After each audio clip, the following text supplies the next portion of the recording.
100 students here, but still we have 55 students, but still I think that they might not be able to stay here just because of the bad weather or some reason. Anyway, I'll be starting the lecture. So as I said you before that as we have 3 sessions, today's session also what I'm planning is to have just 4 hours, right? So let's move ahead. So if you can remember last week, we have started to talk about the strategic planning and the marketing process. So we said that the strategic marketing and this planning process that it has 4 steps. So that is that first you have to define your mission, and then you have to set your objectives, then you have to design your portfolio, and then the functional strategies. So when you're talking about the mission, I said that what does it mean by a mission and what are the characteristics of the mission. So once you have the mission, I said that you have to set your objectives that is aligned with the mission. And when we're talking about the mission, I said that there is a kind of a hierarchy. So where you have to start with the mission, and then you set your objectives. So then we have to start to talk about the business portfolio. I said rather than investing or stick into a one business, it's always recommended to invest in different businesses, diversify businesses. Right? So when you are having different strategic business unit, that means different businesses. So we call them as the strategic business units. So when you have different strategic business unit, that you have to think about where you're going to invest. Right? Making මම කොහෙද invest කරන්න කියලා අපි හිතනවා. මේක මේ තියෙන ඔයාගේ තියෙන SBUs ටිකට අපි කියන්නේ ඔයාගේ business portfolio එක කියලා. මේක ඔයා ඉන්වෙස්ට් කරන්නේ කොතනද කියන එක ඔයා ඇනලයිස් කරන්න ඕනේ. You have to analyze where you're going to invest in your strategic business unit, right? So in order to analyze that, there are few models that you can use. In here we have discussed about two models. අපි කොහෙද invest කරන්නේ අඩුවෙන් invest කරන්නේ කොහෙද වැඩියෙන් invest කරන්නේ මොකද invest කරන්නේ නැතුව ඉන්නේ කොහෙද මෙන්න මේව ඩිසයිඩ් කරන්න ඇනලයිස් කරන්න. I said that there are two models. So this is the strategic planning, implementation and the process. So I said that when it comes to the management, that there are 4 managerial functions. So it's applicable to the marketing, financial accounting, as well as financial management, human resource management, operation management. So whatever the function that taken place in an organization, that they have to go through the basic managerial functions, which is known as planning, organizing, leading, and controlling. So when it comes to the this diagram, you can see that the implementation, so that you can see implementation consists of these two stuff, that is the organizing and leading, right? So that is there. And then we have started to talk about two main model of analyzing the business portfolios. අපි business portfolio analyze කරන්න පුළුවන් models දෙකක් ගැන කතා කරා. පළවෙනි එක තමයි BCG matrix එක. ඒ කියන්නේ Boston Consulting Group approach එක.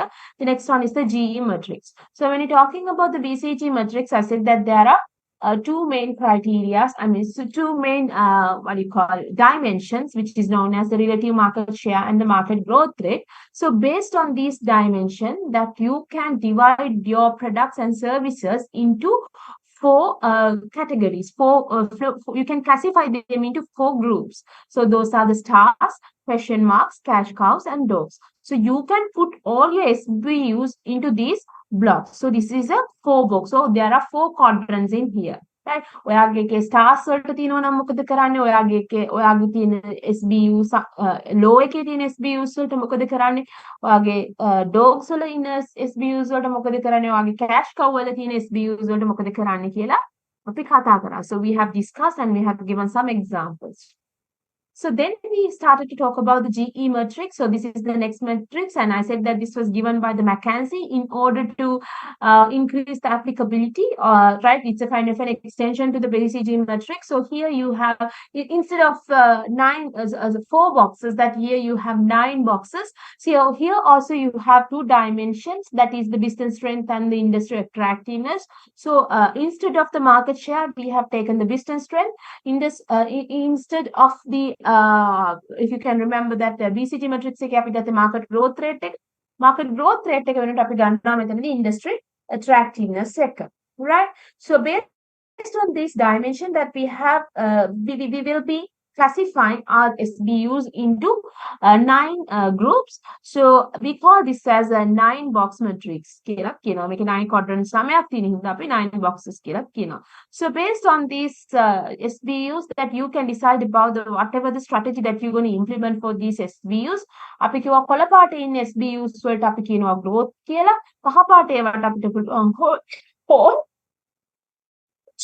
රතු පාටේ ඉන්නවට අපි ගන්නවා harvest. Right? So then we said අපි කියන්නේ අර growth අපි grow the hold the harvest කියලා decide කරාට පස්සේ බැරි වෙලාවත් අපි grow කියලා නම් තීරණය කළේ. So that means we are trying to develop our business. So we are trying to grow. So how can you grow your business? So this was our problem. So we said that we can grow our problem in 4 manner. We have 4 strategies in our hand to grow our business, right? So that means in order to what we can do to increase our market share, right? So we said that we have 4 strategies in our hand. So that is the market penetration, market development, product development, diversification. So that goes in the risk order. So from minimum risk to the top risk. So where you find the minimum risk in market penetration and the maximum risk in diversification. So based on this stuff, and we have discussed about their characteristics as well as the risk manner, and also we have given some the true to world, current world, real world examples too, right? So that's there. And these are the market penetration expansion grid, market expansion grid. So here we said that how we're going to do the stuff. So this is the business strategic planning. So first you have the mission, as I said you before. So this is what we have discussed in our first slide. So when you have the business mission, so now you have to set your goals. In order to set your goals, that you have to do your situation analysis. So how can you do the situation analysis? So that means you have to analyze your organizational environment. So when you're talking about the organization environment, I said that here you have the external, if your organization is this, so within your organization, you have your internal environment. So outside of the organization, you have your external environment. External environment ki immediately එකට අපි කියනවා micro, එළිය තියෙන එකට අපි කියනවා macro. එහෙම නැත්නම් අපි මේකට කියනවා task, නැත්නම් අපි මේකට කියනවා general කියලා. So once you analyze your external environment and the internal environment, කොහොමද external environment එක analyze කරාම ඉන්නේ external environment එකේ තමයි හැම වෙලාවෙම opportunities with threats with it. හරිද? අපි internal environment එක ගත්තම ඒ කියන්නේ inside අපි අපේ ඇතුළ analyze කරගත්තම තමයි අපේ තියෙන strength උයි capacities උයි weaknesses උයි මොනවද කියලා අපි අඳුරගන්නේ. So in order to analyze your strength and weaknesses, you can do an internal analysis. So in order to analyze your opportunities and threats, that you can analyze your external environment. Right? So based on this stuff, what you can do, right? So මේ වගේ strength උයි weaknesses උයි opportunities උයි threats උයි ආම ඔයාට කරන්න පුළුවන් something called SWOT analysis. අපි අර කතා කරේ organization environment එක කරාදී SWOT analysis එකක් කරන්න පුළුවන්. ඒ කියන්නේ SWOT analysis එකකදී අපි කරන්නේ මෙන්න මේක. හරිද? අපි ගොඩක් වෙලාවට අපේ තියෙන weaknesses strength කරගන්න බලනවා. ඊළඟට අපේ threats ignore කරනවා. එහෙම නැත්නම් ඒවා opportunities කරගන්න බලනවා. ඊට පස්සේ අපේ strength වලට අපි opportunities match කරනවා. මේක තමයි අපි SWOT එකේදී කරන්නේ. So by doing all these stuff, you can set your goals. අපි අපේ objectives set කරනවා. ඊට පස්සේ මේ objectives set කරාම මොකද වෙන්නේ? දැන් අපි objectives achieve කරගන්න ඕනේ. So in order to do that, we think about whatever the strategies, tools, tactics that we're gonna use. හරිද? මේක කරන්න ඔයාගේ marketing mix එක 4Ps, product, price, promotion use කරනවා. So program formulation එකක් කරනවා. So once you have done this, then ඔක decide කරලා ඉවරුනාම අපි මේක implement කරන්න ඕනේ. Implement කරපු හැම දෙයක්ම we have to check them whether this is going order, right? So that you have to get the feedback and control. So this is known as the business strategic planning process. So we'll talk about that a little later, in detail. So just before that, now we are going to talk about this marketing process. That is, make strategic planning process එක තමයි අපි දැන් මේ කතා කරන්න යන්නේ. අපි කතා කරමු ළමයි මම අර කියවනේ. So most of the stuff that we use, that is based on the Kotler's, the references. When you're talking about the references, so most of the things that we discussed here, that is based on the books that is written by Philip Kotler. Okay? So according to the Kotler, so that he has given something called marketing process එක ගැන Philip Kotler define කරද්දී he has given a 4-step process. එයා දීලා තියෙන්නේ 4 process එක step 4ක එකක්. මේ ඉස්සෙල්ලා මේ කියන්නේ market එක analyze කරනවා, opportunities අඳුරගන්න, you have to develop your market strategies, and then you have to develop your marketing programs, and then the controlling, again managing the marketing efforts. So that means controlling.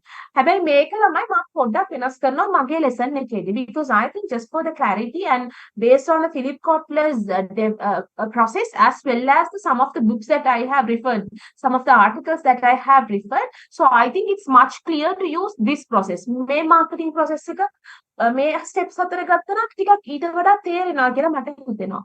So the first thing is that you have to analyze the market, right? So that means the situation analysis. අර අපි කිව්ව පළවෙනි step එක තමයි මේ.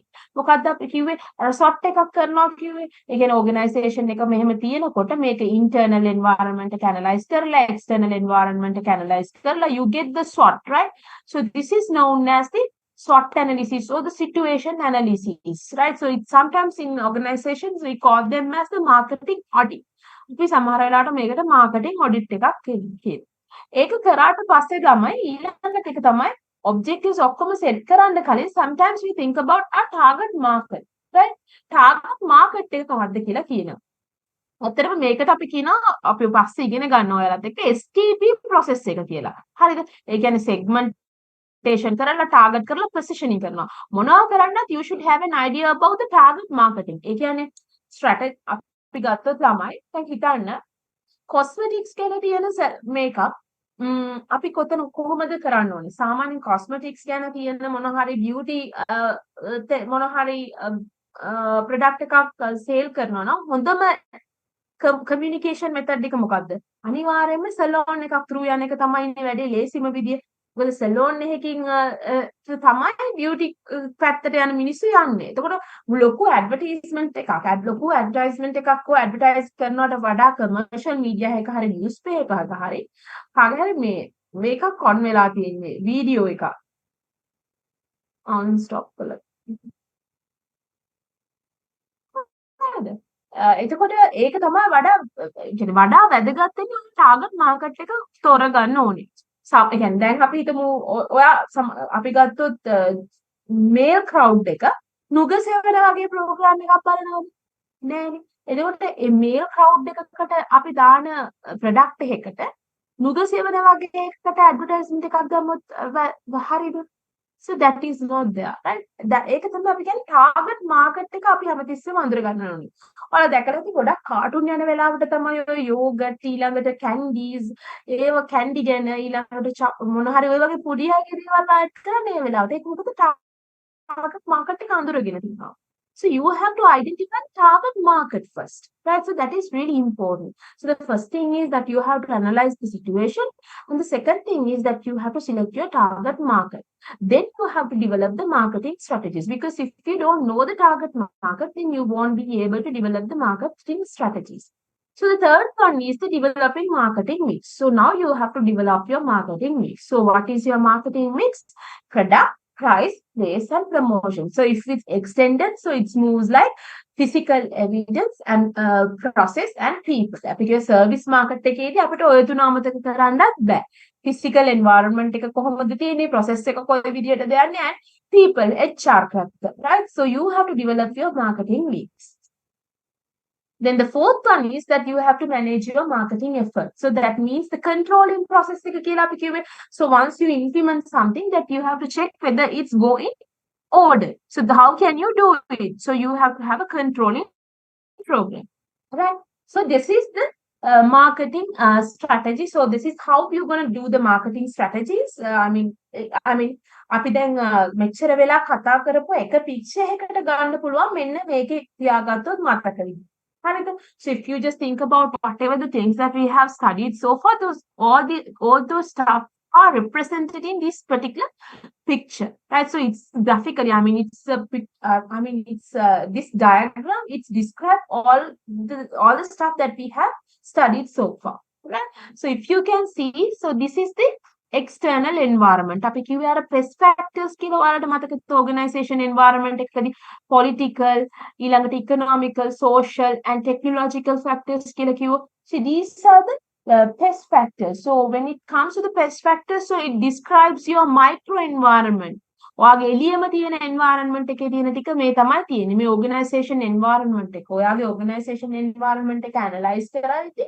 So this is how you analyze this. So first you can analyze your external environment, right? So then you can external environment එකේ මේ macro කැලල තමයි මේ තියෙන්නේ.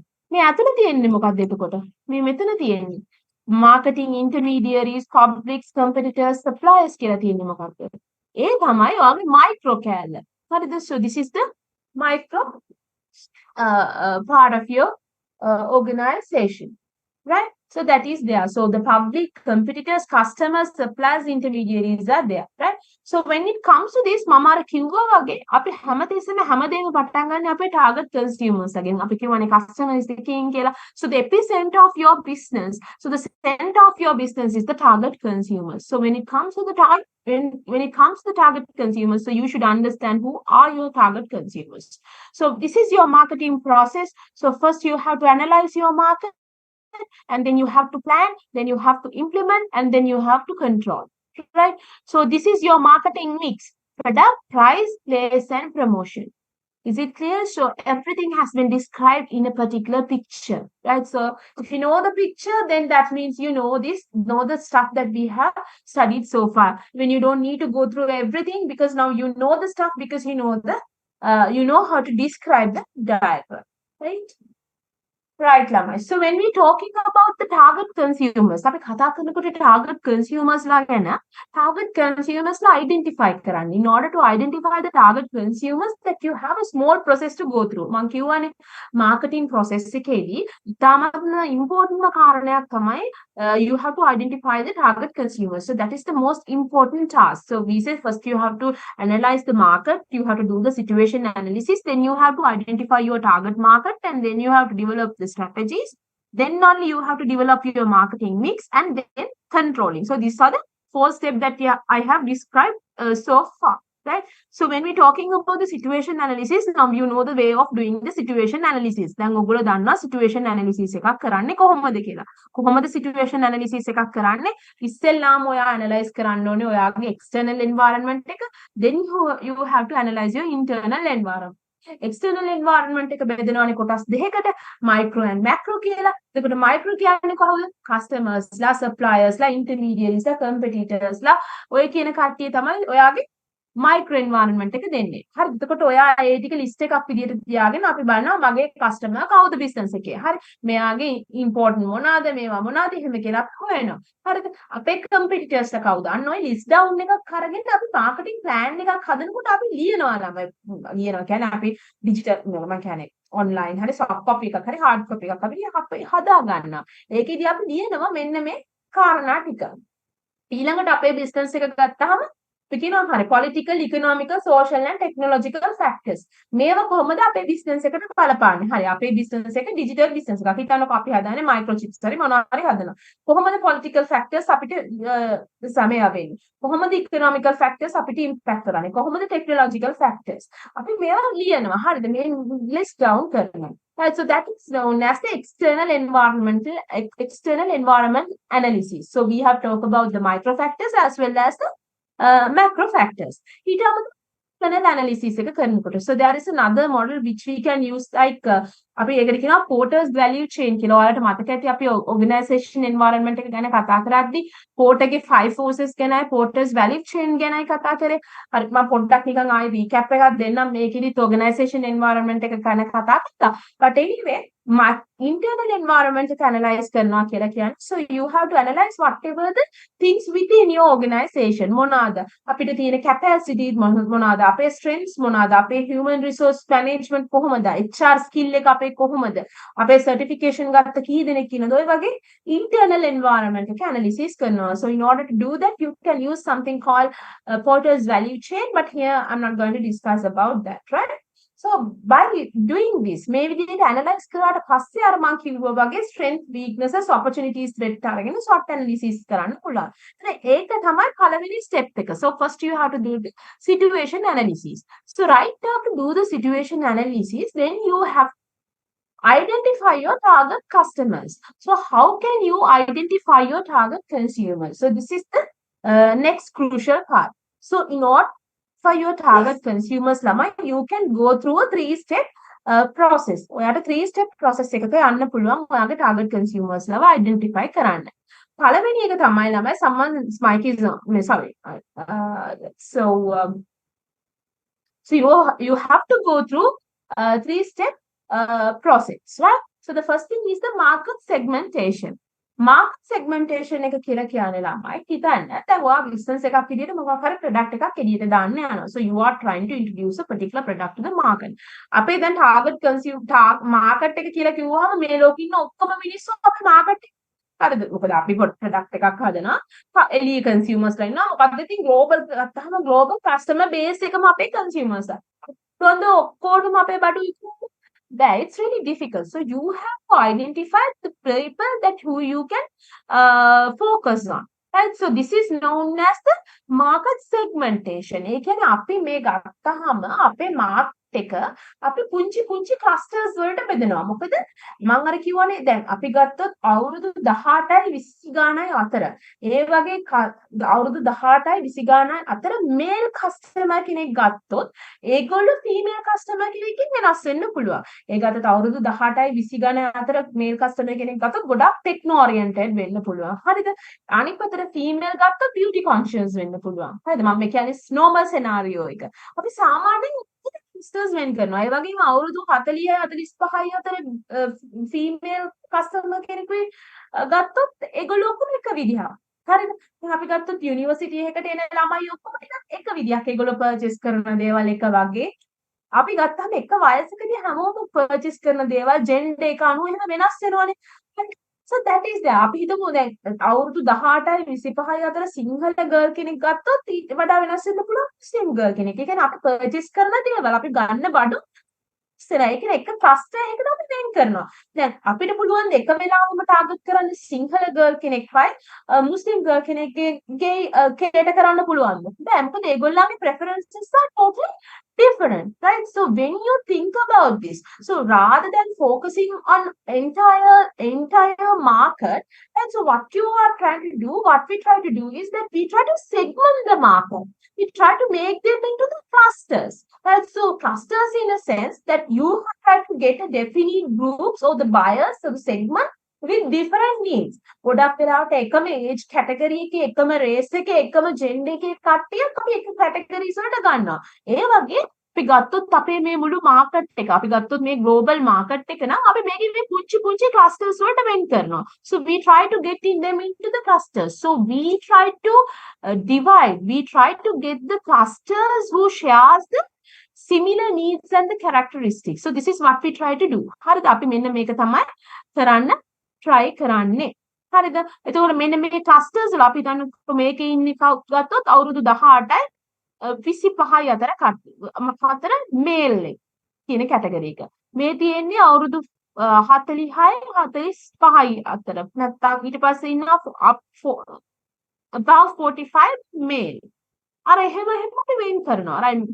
So this is known as the market segmentation. So the market segmentation in the sense that you are dividing the market into different clusters that is based on their different needs and the characteristics, right? So that is there. Then මේ වගේ clusters ගොඩාක් තියෙනවා ඔයා හදාගත්ත. මේ clusters වලින් ඔයා බලන්න ඕනේ එකක් හරි කීපයක් හරි. So you have to select either one or few as the most profitable customer segment. දැන් එතකොට ඔයා බලනවා right මේකෙන් මම තෝරගන්නේ මෙන්න මේක විතරයි. ඇයි මේකේ ඉන්නවා මට ටාගට් කරන්න පුළුවන් කට්ටිය. මගේ බිස්නස් එකේ ප්‍රොඩක්ට් එකක් මට මෙයාලට මැච් කරලා හදන්න පුළුවන්. මේකේ ඇති වෙන්න කට්ටියක් ඉන්නවා මට හරියන්නේ. ඒ සමහර ක්ලස්ටර්ස් ගත්තම ඔයාට හිතනවා නෑ මේකේ ඉන්න කට්ටිය ගාන පොඩි. මෙයාලට ගාන පොඩි වුණොත් එහෙනම් දැන් අපි හිතමු පොඩි පිරිසක් නම් ඒ මාකට් එකේ ඉන්නේ මොකද වෙන්නේ එතකොට ඔයාට බඩු විකුණන්න වෙන්නේ පොඩි කට්ටියකට. හරිද? එහෙනම් ඒගොල්ලන්ට ගොඩාක් පියදම් කරන්න පුළුවන්. And if you just think about the Range Rover market වගේ ගත්තොත් that only few people buy the Range Rovers, but still the premium price is really high. So the market එතකොට අපි ගත්තොත් profit එක margin එක හරි වැඩි එකකින් හම්බෙන්නේ.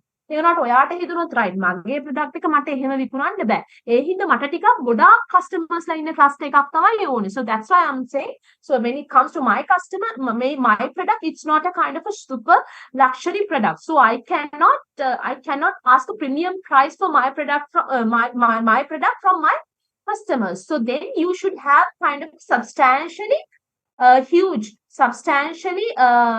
large cluster to target, right? So this is there. So when you're talking about target marketing, so you have to select the target market, then we are evaluate karna. So based on your clusters, you evaluate and select target segments, whichever the segment that I'm gonna target. මට target කරන්න පුළුවන් ප්‍රොෆිටබල්ම කට්ටිය කවුද මගේ resources උත් එක්ක.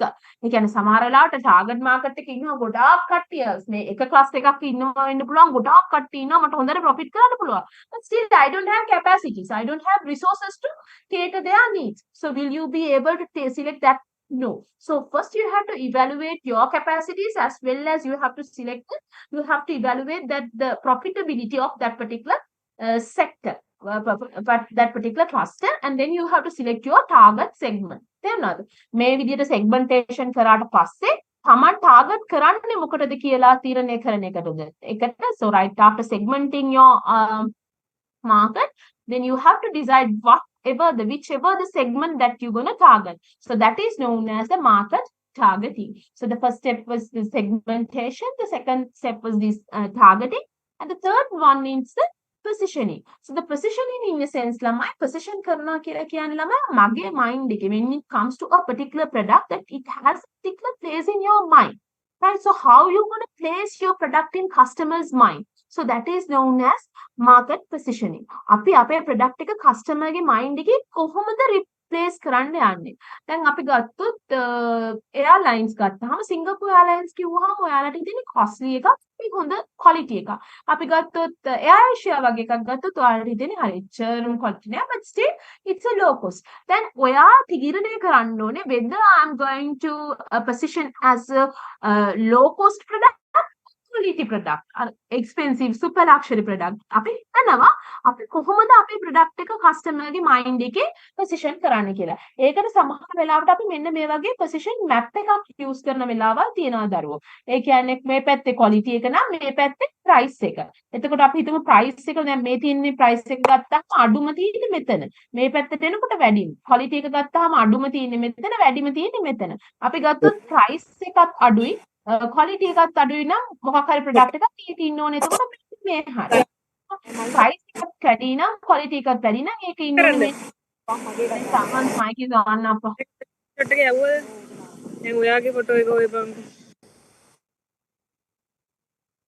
Right, so that is there. So this is known as the positioning. Right, so we call this as the positioning. Positioning කියලා කියන්නේ, so how you're going to place your product in customers' mind or the target segment's mind, right? So when it comes to your target consumers, that they always compare your product with your competitors' product. So then they should have a kind of a place in their mind for your product. So that's how they're going to compare. So this is known as the market positioning. Right?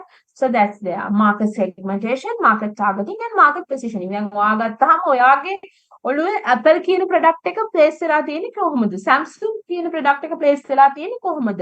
අපි ගත්තොත් වෙන brand එකක් Oppo නැත්නම් Huawei.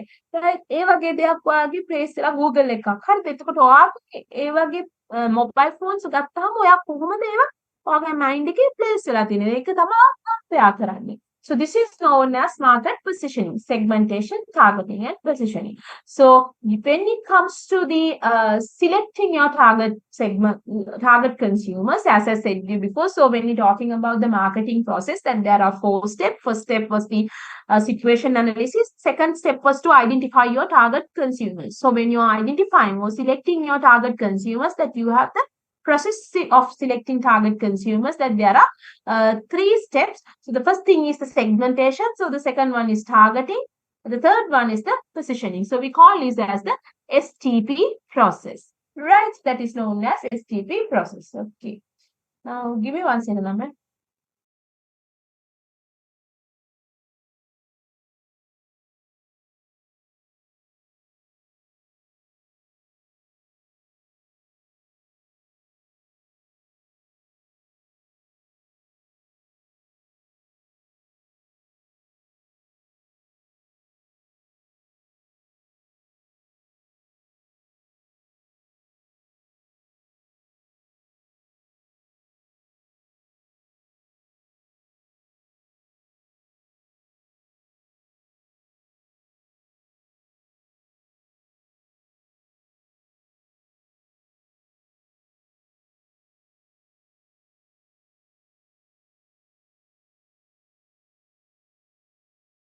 Right. So that is known as the STP process. අපි මේකට කියනවා STP process එක කියලා. Right. Now we are going to implement our marketing mix. So this is the third step. අපි කිව්වේ පළවෙනි එක ගැන කතා කරා. So that was the situation analysis. So the second one was identifying your target market. So we talk about the STP process. And now we are going to talk about the marketing mix. So as I said you before, that there are 4 P's: product, price, place, and promotion. So when it comes to the product, so that can be, then ඔයාගේ target consumers ලාගේ needs and wants අඳුරගෙන ඔයා ඒකට deliver කරන්න යනවා. එතකොට product එකක් කියලා කියන්නේ මොකද්ද? So how you going to satisfy your customers' needs and wants? So in order to satisfy the needs and wants of your target customer or the target consumers, that you can deliver goods and services. So ඔයාගේ customers ලාට දෙනවා goods and services, right? අපි කතා කරමු පස්සේ goods and services වල වෙනස්කම. ඒකට අපි කියනවා product එකක් කියලා. So you have a separate lesson for the product, separate lesson for the price, separate lesson for the place, and separate lesson for the promotion, right? So no worries. So the next thing is the price. So based on your target consumers, then you have to think about that whatever the price that you're gonna set for your product. අපි ගත්තොත් අපේ target consumers ලා ගත්තාම අපිට ඉන්නේ චුට්ටයි. හැබැයි ඒගොල්ලන්ට ගොඩාක් ගෙවන්න පුළුවන්. But their disposable income is really really high. So you just think you are a jewelry shop. දැන් ඔයාලා jewelry shop එක. අපිට ඉන්නේ අපිට තියෙන fine jewelries, right?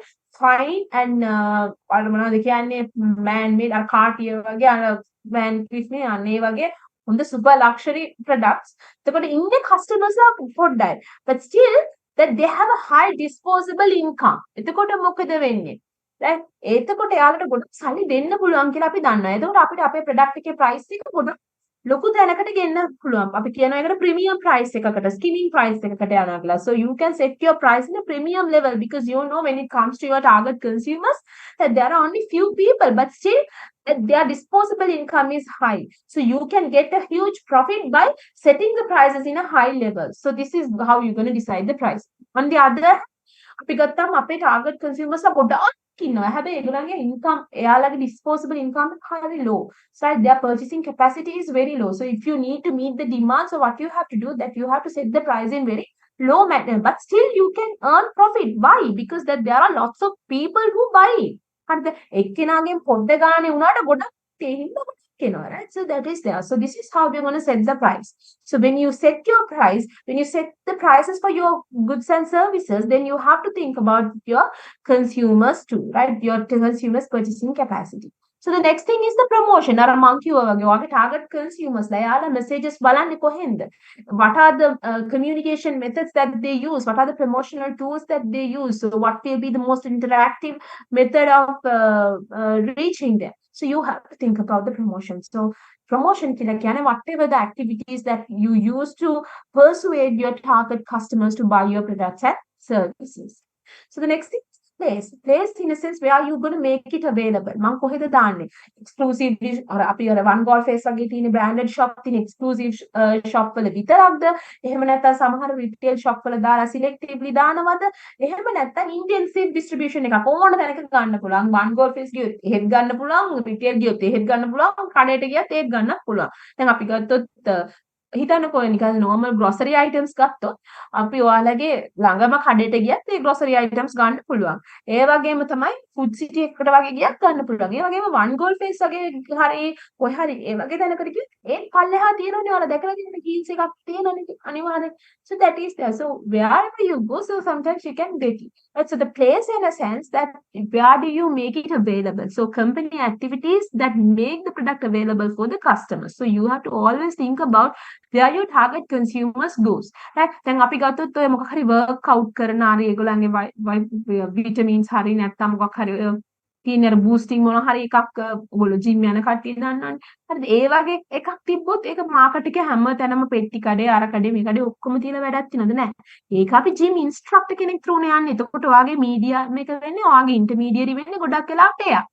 එයා through තමයි ඔයාලා sell කරන්නේ. දැන් ගොඩක් වෙලාවට girls බලන්න ඒගොල්ලෝ fairness cream එකක් හරි face wash එකක් හරි ගන්නකොට ගොඩක් වෙලාවට ගන්න on recommendation of beautician. right? beautician කෙනෙක් through නේ එයා ගන්න එතනින්. ඒ වගේ තියෙනවා. right? So you have to think about the product price base and promotion. So that is based on your target consumers, right? So this is how you're gonna decide your marketing mix, right? Then how you're going to control marketing effort, right? So this is known as the marketing effort. So this is what we did, right? So when it comes to the first thing that we have analyzed our market and we did our company situation analysis. Then we had the market plan. So we have decided about whatever the marketing strategies that we're going to use in order to achieve our objectives. And then we have developed our marketing plan and budget. Then you have the implementation. So then අපි implement කරනවා. හරිද action plan එකක් ගහලා අපි මේක කරන්නේ කොහොමද කියලා organizing කරලා lead කරලා මිනිස්සුන්ව so you are implementing. Right, so once you have implemented, then you have to control. So first you have to measure the events. දැන් අපි බලනවා හරි අපි මේක achieve කරගෙන යනවාද කියලා. අපි ගත්තාම අපේ marketing plan එක අපිට අපේ plan එක උනේ අපේ market share එක 10% වලින් වැඩි කරන එක. So you can have a kind of a research. අපි බලන research එකක් කරලා මේගොල්ලෝ මේ කියපු එක අපි කරන්න පටන් ගත්ත එක වෙලා තියනවාද කියලා. So you measure the results and you evaluate your result, and if you feel like that you're not in order, so what you can do that you can take the corrective actions. දැන් උදාහරණයක් විදිහට ගන්න promotional campaign එකක් කරා. promotional campaign එකක් කරාට පස්සේ අපි බලනවා right මේකෙන් 110ක් වැඩි වෙලා තියෙනවා. අපි ඒක research එකක් බලලා නැහැ.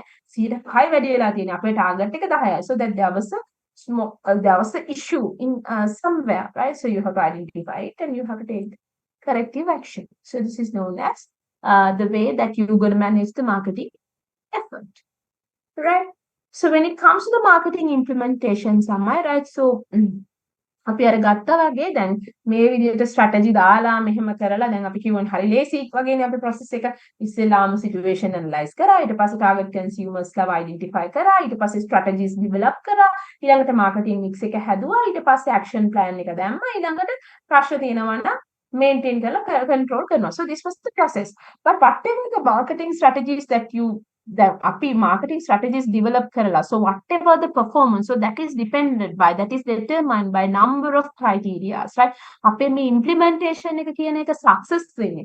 කියන marketing strategy නේ අපි implement කරලා market performance එකට එන්නේ. අපි මොකක් හරි strategy එකක් use කරනවා. ඒ strategy එක use කරලා ඒක implement වුණාට පස්සේ තමයි then only you get the performance, right? So but anyway මේ implementation එක කියන එක, so that is determined by number of criteria, right? So when it comes to the number of components that determine the success of the implementation. So that is your organizational structure, right? So how you going to make the decisions and how you going to reward your employees when it comes to your human resource capacity. So there are certifications, there are strength, there are skills, their attitudes, and of course when it comes to your culture, your climate and the culture within your organization, right? So the whatever the action programs දැන් අර මම එදා ඔයාලට මතක ඇති මම management ගැන කතා කරනකොට කී organizational structure එක කොච්චර important කියනවා නම් when we talking about this Renault Nissan alliance මම කිව්වේ Nissan එකේ ප්‍රශ්න වෙලා තිබ්බේ මොකද්ද කියලා මම කිව්වේ. So when it comes to the Nissan, that their problem was that they couldn't මම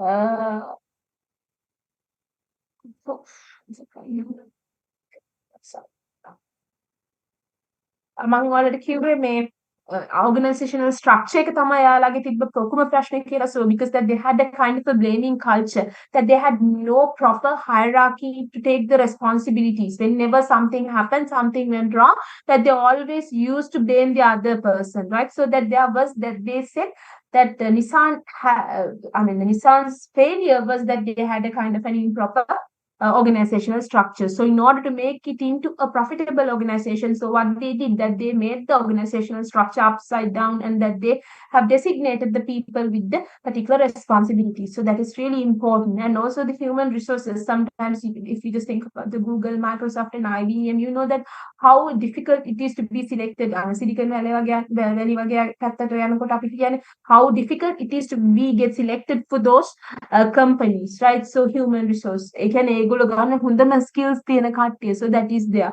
And also when it comes to the people that අපි ගත්තොත් IT sector එක වගේ ගත්තොත් ගොඩක් වෙලාවට capacities තියෙන strength එක තියෙන කට්ටියව retain කරගන්න හරි අමාරුයි. ඔයාලා දන්නේ නැති ලංකාවේ මම හිතන්නේ මාර ප්‍රශ්නනේ මේ migration එක කියන එක. So when it comes to the IT people, that they migrate in a kind of a massive manner. So in order to retain them, now they have when it comes to the most of the organization in Sri Lanka, that they have a kind of a retaining payment කියන එකක් වෙනම employees ලාට දෙනවා. IT කට්ටියට specifically retaining කියලා කෑල්ලක් ගහලා salary වැඩි කරලා දෙනවා, because now it's a kind of a huge problem for them because of this huge migration, that they have to retain their employees, however, to maintain their businesses. So rewards and decisions, and also your action plan, and also your culture. Sometimes, as I said to you before, sometimes that you might have a kind of a different culture in your organization where the things never get into the work, that the things that never get into the platform, right? So that is there. So all these factors determine how successfully you implement your program. So it doesn't matter. Sometimes you might have a kind of a very solid strategies that you have selected that is based on your target customers, but still, if you do not have these pillars, these components in a kind of a proper manner, then it doesn't matter how solid your strategy, but still it won't give you the expected performance because of the lack of these these components. මේව හරි නැති වුණොත් මේ කොච්චර හොඳ වුණත් සමහරලාට හොඳ performances දෙන්න බැරි වෙනවා. Right? So that is there. Okay, this is what we have talked about. Marketing control එක කරන්නේ කොහොමද කියලා අපි අර කිව්වේ managing ගැන කතා කරනකොට. Right? So when you're talking about your marketing plan, අපි ගත්තොත් this is something really similar to the management ළමයි planning, organizing, leading and controlling වගේ. Right? So when we're talking about the marketing plan, right, when you're having a marketing process, so first you should have a marketing plan. So in that marketing plan, you mention whatever the marketing goals, right? 25%, 5% වලින් market share එක වැඩි කරන්න within next 2 years. So this is your marketing goal. So that has to be mentioned in your marketing plan. Then in between, right after organizing and implementation, then you have to measure your actual performance. Then අපේ කීයක්ද marketing market share. So you do a research and you just measure it. So that is the measuring actual performance. So evaluate, right? So that there is a gap, right? So we wanted to achieve 10%, but still we have 8%. So that there is a gap in 2%. So what are the reasons? So how can we mitigate it? That you have to evaluate the performance, and then you have to take the corrective actions. This is known as marketing control process. So that is not something alien. So that is not something new. So this is what we have discussed in our management as well as some of the previous parts in this particular chapter too. So when you are having a marketing plan, so sometimes I know most of you guys are working now, but and there might be some of the freshers too, but still when you are in an organization, so if you are in marketing department, so most of you might have gone through this marketing plan. So the first task that might have given to you is to develop a marketing plan. Marketing plan එකක් හදනකොට, so there are certain stuff. දැන් අර විදියට කරගෙන ඇවිල්ලා plan එකක් හදලා දෙන්න එපා. හරිද? දැන් ඔය කරගෙන ආපු ටික හදලා ලස්සනට plan එකක් හදලා you have to give a report to your top managers, right? So as a marketing executive or marketing manager, so you have to make a report. So when you make a report, so these are the components that you should include in your report. So the first thing is that you should have executive summary. So when it comes to the organizations, when you give a report, that it doesn't matter how small it is.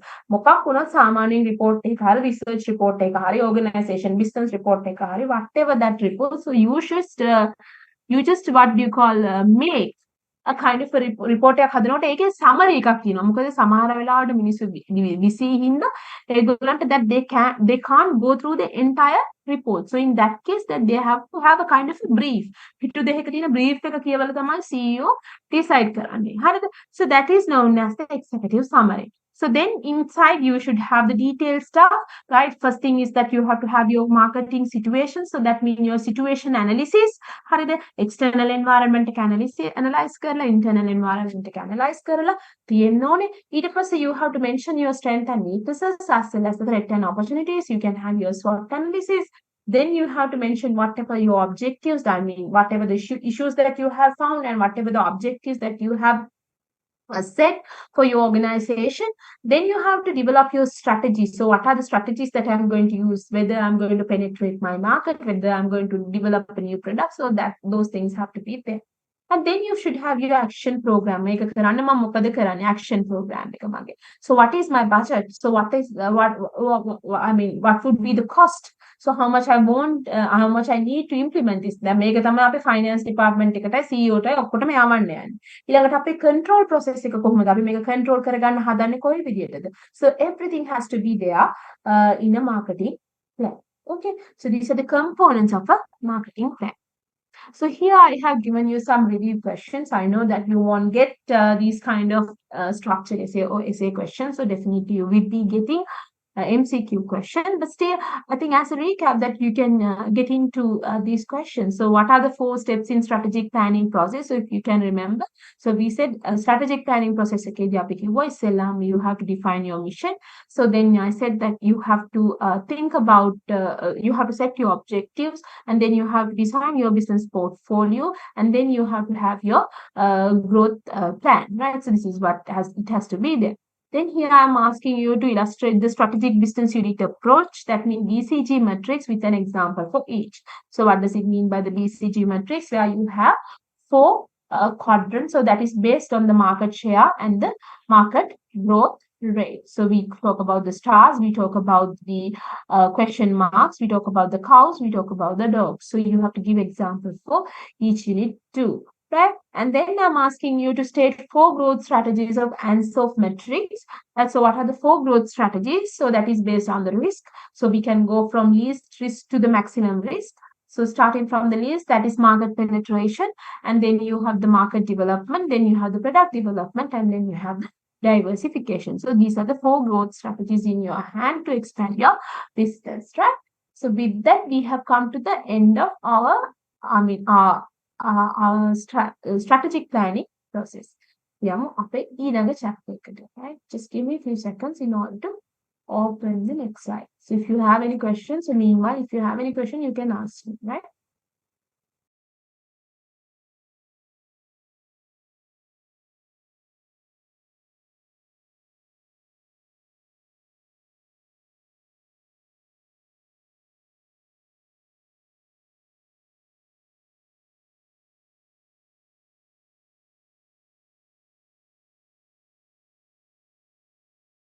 And B2B market.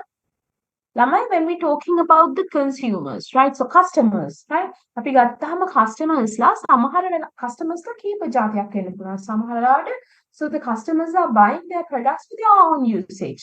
දැන් අපි ගිහිල්ලා market එකට අපි ගිහින් ගත්තාම ඔයාලට phone එකක් ගත්තාම okay, Kiana, sorry to disturb, madam. Yes, go ahead. What's the problem?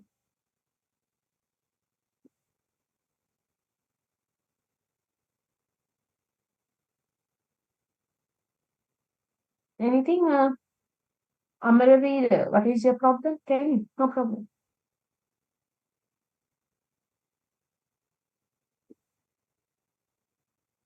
Any issue?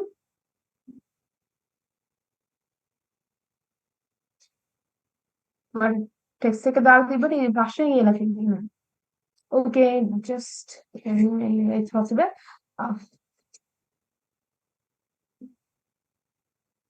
Okay, no problem. If you have any connection issue, anyway, what I'm going to do is that I'll be sharing today's lesson with you guys, right? Because I couldn't do the yesterday's lesson, so I have a kind of an obligation because I have to share the I mean, audio and I should share the recording with them because that there were people. I mean, when you come Saturday, so that means you cannot. When you were asked to come on Saturday, so that means you cannot come on Sunday. So, but there was a technical issue in yesterday, and I couldn't correct it, and I asked all of them to come on Sunday, but. It's obvious that there might be some of the people that who cannot join Sunday because of that their early commitments. So therefore I already said for him that of course I'll be sharing today's recording definitely with you guys. So there won't be problem, right? So when it comes to the customers, as I said to you before, customer කෙනෙක් ගත්තහම, so when you're talking about the customers, so there might be the customers that they go to the shop and they buy something for their own usage. So දැන් අපි ගත්තොත් අපි ගිහලා laptop එකක් හරි මොන හරි phone එකක් හරි ගන්න අපිට use කරන්න. හරිද? customer මමයි use කරන්නේ. So we call them consumers too. So what is the difference between the customers and the consumers in a sense? Now, sometimes you might buy something, but you're not going to use it. හරිද? ඔයා දැන් අපි ගත්තොත් university එකේ පර්චේසිං officer කෙනෙක්. එයා ගිහින් දෙයක් ගන්නකොට එයා ලැප්ටොප් එකක් ගන්නකොට එයා ගන්න එයාට යූස් කරන්න නෙවෙයි. යුනිවර්සිටි එකේ වෙන කාට හරි යූස් කරන්න. Right? So that in that case, purchasing officer is a customer, but he is not the consumer. Right? So the consumer is an employee of the university. So that is the difference between the customer and the consumer. So first you should understand the difference between the customer and the consumer. And also when it comes to the customer, there might be different type of customers. Sometimes you are buying something not sometimes you are buying something in order to produce something else. සමහර වෙලාවට දෙයක් purchase කරන්නේ ඒකේ තව මොන හරි දෙයක් හදලා customer කෙනෙක්ට දෙන්න. අපි ඒ වගේ වෙලාවට කියනවා business එකක්. So we are buying business. So we call that as the B2B, business to business market. So if your customer is a consumer, so we call them as the B2C, business to the customer. Right? So if your customer is a business, so we call it as the business to business market. That's B2B and B2C. So based on your customer, the customer market අපිට ඇත්තටම මේ customer කියන එක ගත්තාම ගොඩාක් categories වලට වෙනස් කරන්න පුළුවන්. එක්ක customer government වෙන්න පුළුවන්, එක්ක customer NGO එකක් වෙන්න පුළුවන්. ඒත් අපි මේ හැම එකම කතා කරන්නේ නැහැ. So when it comes to the customer, so that it has kind of a broad definition. So based on the customer that you can divide the market into different, ඒ කියන්නේ B2B, G2G ඒ වගේ ගොඩාක් වෙනස් කරන්න පුළුවන්. Still, we are not going to discuss about all these factors. අපි ගත්තාම අර G2G කියන්නේ government to government කියන business සෑහෙන දැන් market එකේ තියෙනවා. Right? We're not going to talk about all these stuff. So we have specifically chosen these two categories, I mean B2C and the B2B, to explain the difference between the customer B2C markets and the B2B market. So the consumer markets and the consumer buying behavior. So first we are going to talk about the B2C market where your customer is the consumer, right? So let's talk about the consumer markets and the consumer buying behavior.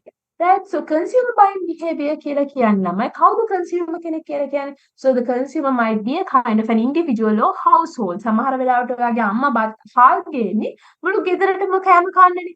So that is a kind of a household consumer, right? So when it comes to the consumer, it can be an individual, it can be a household, මුළු ගෙදරම කට්ටිය වෙන්න පුළුවන්, right? So this means that the consumer buying behavior means, so that refers to the whatever the behavior of the final consumer, that means the people who buying the goods and services for their personal consumption, so that they're gonna use it. So this is known as the consumer buying behavior. මොනවද මේ consumer buying behavior එක කියලා කියන්නේ? So how do consumers respond to the marketing effort? So how the company might use their buying behavior when they set their marketing mix. Right? මොකක්ද මේ consumer buying behavior එක කියලා කියන්නේ? මොනවද ඔයගොල්ලෝ මේකෙදි බලන්නේ?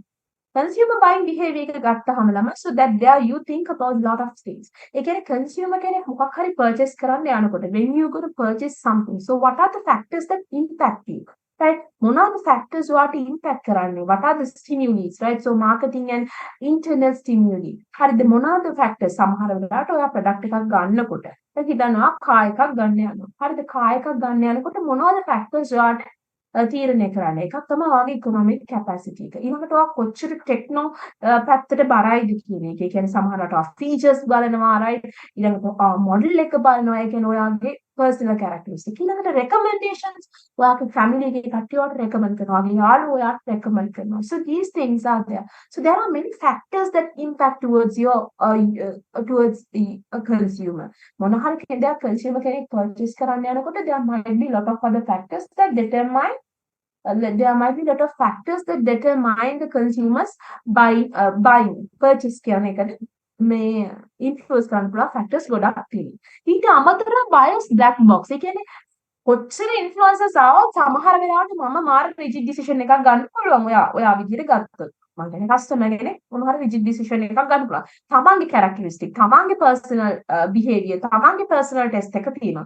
We call it as the bias black box. මේක අපි හැමතිස්සෙම දකින්න දෙයක් නෙලා. So when it comes to the society, people tell something, people think something, people tell something, they do something else. එහෙමනේ මිනිස්සු කියන්නේ එහෙම. They think something, they tell something, and they do something else. So when it comes to the consumer, so as a listener, that it's really difficult for you to understand the consumer's buying behavior. හරියම අමාරුයි. සමහර වෙලාවට consumer ගේ buying behavior එක අඳුර ගන්න. ඇයි ඒ අඳුර ගන්න අමාරු? Because that they think something, they tell something, and they do something else. සාමාන්‍ය ජීවිතේ ගෙනියන්න අමාරු වෙලා තියෙන එකනේ. මිනිස්සු කෙලින්ම තමන්ට ඕන දේ කිව්වනම් හරි ලේසියිනේ. එහෙම එකක් නැහැ. හිතන්න එකක්, කියන්න එකක්, කරන්නේ තවත් එකක්. Right? So that is there. So bias black box is there. So sometimes whatever the factors that impact, whatever the influence that comes, that they might change the decisions that is based on their mind.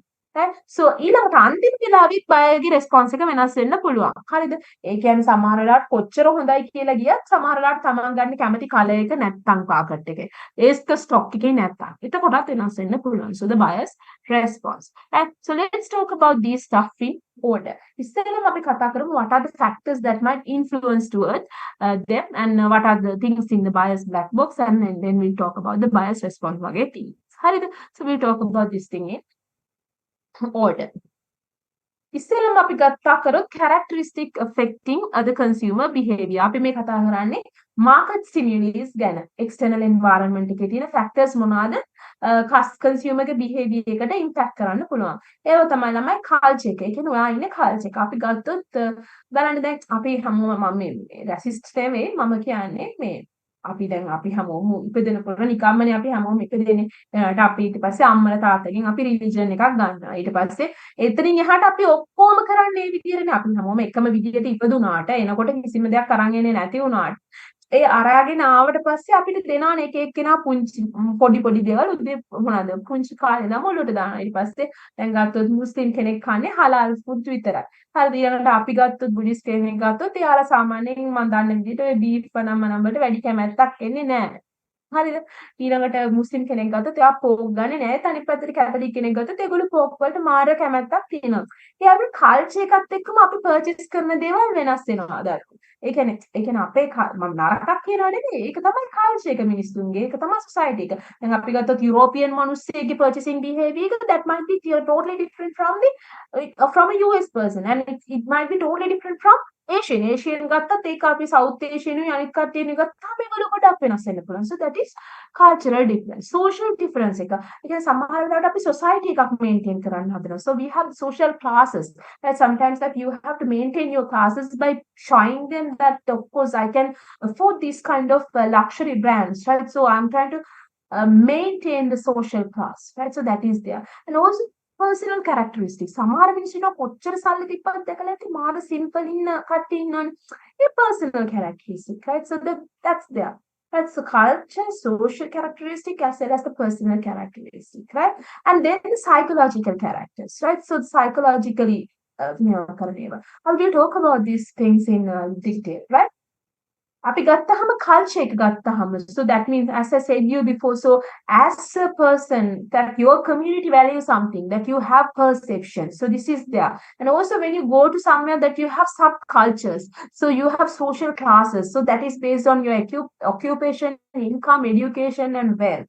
අපි ගත්තොත් ළමයි සමහර වෙලාවට bank executive කෙනෙක් වගේ ඉන්න බෑ bank එකේ ඉන්න GM කෙනෙක්ට. ඒතර එයා එක පෙන්වන්න ඕනේ. එයා පෙන්වන්න හදන්නේ මොකද්ද? එක්සිකියුටිව් කෙනෙක් පාවිච්චි කරන්නේ පුංචි කා එකක් වුණාට මෙයා පාවිච්චි කරන්නේ හොඳ ලක්ෂරි කා එකක්. Right? So that you have to show them. Right? So that is your occupation, your income, your education. ඒකනේ ගොඩාක් වෙලාවට දැන් politicians ලා cricketers ලා ගත්තොත් ඒගොල්ලෝ celebrities ලා ගත්තොත් සමහර celebrities ලංකාවේ ගත්තොත් ඒගොල්ලෝ පාවිච්චි කරන්නේ Range Rover වගේ එකම high end vehicles විතරයි. right? එතකොට make you identify your social class, your subculture. And so that is there. So I mean, when it comes to the consumer, so whatever the things that you're going to purchase, so that is depend on your culture. So that means the subculture and social class and whatever the values that whatever your perception. Right? Then the next thing is the social factors. Again, සමහර වෙලාවට that you are in a particular group, right? So you try to දැන් අපි ගත්තොත් අපේ cycle එකක් තියෙනවා යාළුවෝ ටිකක්. අපි දැන් මොකක් හරි එකක membership එකක් කරන් ඉන්න. දැන් සමහර වෙලාවට මොකක් හරි education සම්බන්ධ දෙයක් ගන්නකොට ඔයාලගේ WhatsApp group එකේ දාලා ඔයාගේ යාළුවන්ගේ recommendations ආන්නේ. So that is your membership. So you take the references from your colleagues. So that is there. So whenever I buy something, sometimes I get references, recommendations from my colleagues. So that is the reference. Sometimes you are a member of a particular body, right? Then අපි ගත්ත Chartered Institute of Marketing. එතකොට ඒ වෙන marketeers ලා එක තැනක ඉන්නේ. ඊළඟට accountants ලා එක තැනක. ඒ වගේ judge ලා එක තැනක. ඒ membership එකක් තියෙන තැනක. ඒත් ඒගොල්ලෝ හැමෝම නිකන් එක වගේ දේවල් බලනවා use කරන්නේ. So that is there. So the group recommendations, the references, and also your family matters, right? So that's always matters, right? සමහරවිට ඔයාගේ husband, wife, again spouse, එහෙම නැත්නම් ඔයාගේ ළමයි, බබාලා, kids ලා, right? So these guys are also influencing. සමහරවිට ඔයගොල්ලෝ කොච්චර සල්ලි තිබුණොත් සමහර වෙලාවට හොඳ ෆෝන් එකක් ගන්න නැහැ පුංචි බබාලා ඉන්න වෙලාවට. උතනක තිබුණ එක පාරින් පොලේ ගහුවට පස්සේ වැඩි ඉවරයි. So that is there. So all these factors determine whatever the things that you're going to purchase as a consumer, right? So the roles and the status of yours. I mean, මම මේකෙන් කරගන්න යන්නේ මොකක්ද? Right? So that is there. So social factors are there, right? So the first thing is the culture. So the second one is the social factors. And the next thing is the personal influences and the lifestyle identification. Right? So when it comes to the personal influences, අපි කිව්වේ අපේ life එකේ යන්නේ නිකන් අර cycle එකක් වගේ. We have a birth and we grow and then we come to the maturity and we die. Right? So in different, I mean, we have different stages in our life cycle. So based on these life cycles, so if you just go through these life cycles, so that you might have different needs in different stages. පළවෙනියට ඉපදුනාට පස්සේ ඕන වෙන්නේ මොනවද?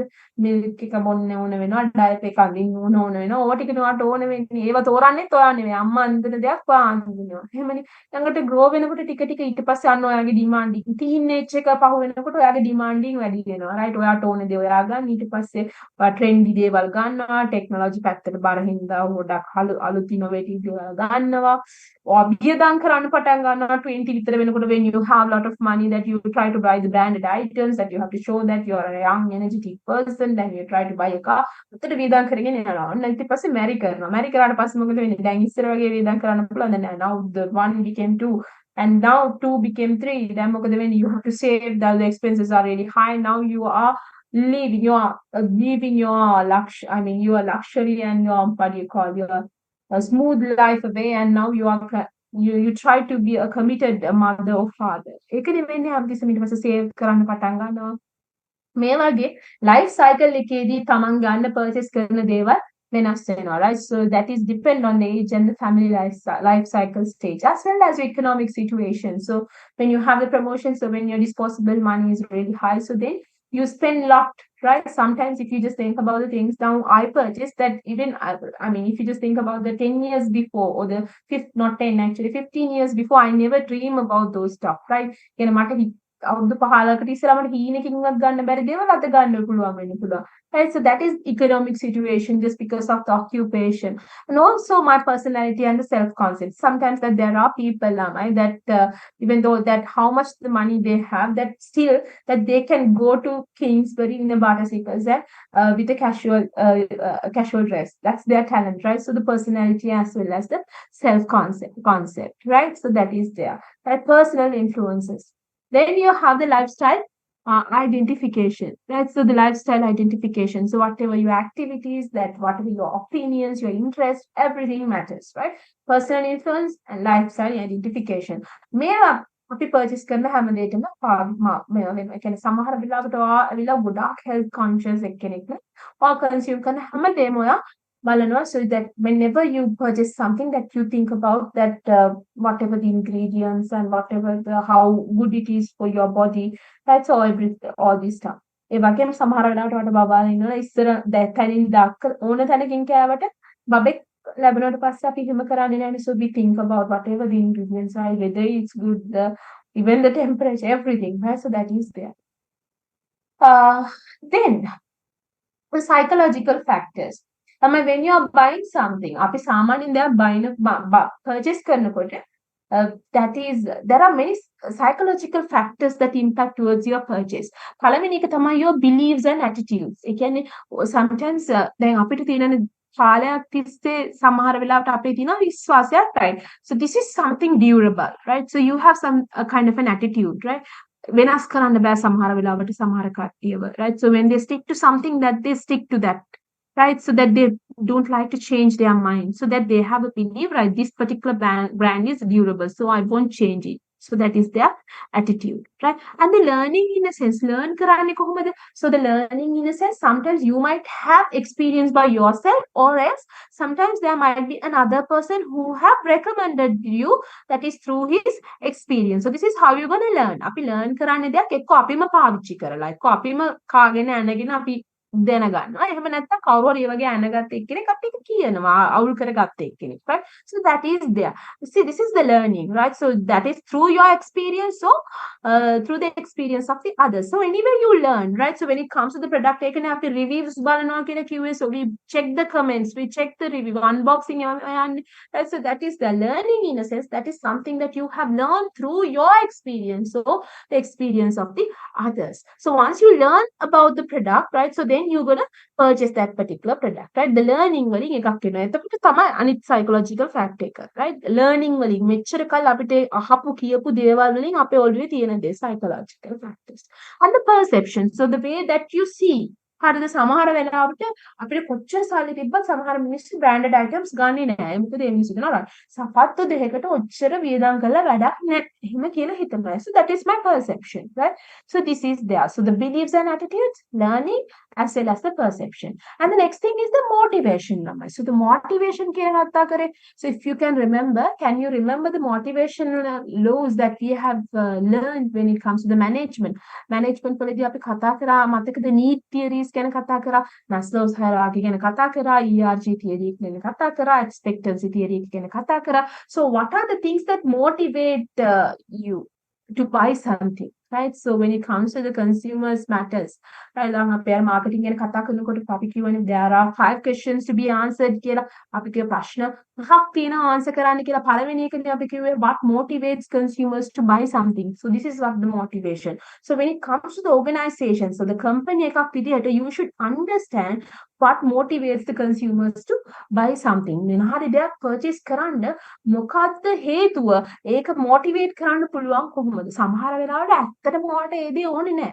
But you can motivate your consumers. So then you have to understand their motivation factors, right? So how can you motivate them? So in order to identify their motivational factors, that you can go through the Maslow's hierarchy, which is a kind of an hierarchical order, that the needs go in a kind of an hierarchy. We are starting from bottom to top, right? So you have the physiological needs. So the most basic needs, if you just think about a particular person who started his employment or the career at the very minimum level, very basic level, but he's not married yet. So the physiological needs. Then he go to the safety, social needs, esteem, and self-actualization. So we have talked about this theory, and I have given you much examples, so I'm not going to talk about it here. So here, what I'm trying to say is that as a person, as a company, that you have to identify your target consumers. අපේ target consumers ලා ඉන්නේ මෙතනද කියලා හඳුනා කරන්න ඕනේ. මෙන්න මේ හරිය ඉන්න customer කෙනෙක් නම් වාගේ target consumers that you can ask for a high price for your product, and also you have to give lot of good features for your product, right? So this is why you should understand your target consumers, right? Target consumers ලා වඳුරගෙන එයාලා මෙතන ඉන්නේ කොයි හරියද කියලා ඔයා තීරණය කරන්න ඕනේ, right? So this is really important for the company, because you have to understand your consumers' buying behavior to make them influence to buy your product, right? Then when we're talking about the decisions, buying decisions, අපි ගන්න සාමාන්‍යයෙන් දෙයක් බඩුවක් ගන්නකොට ළමයි, so that there are certain process. කියන්නේ අපි සාමාන්‍යයෙන් බණ්ඩයක් ගන්නකොට there is a process to go through. Only difference is the time that taken to take this decision. හරිද?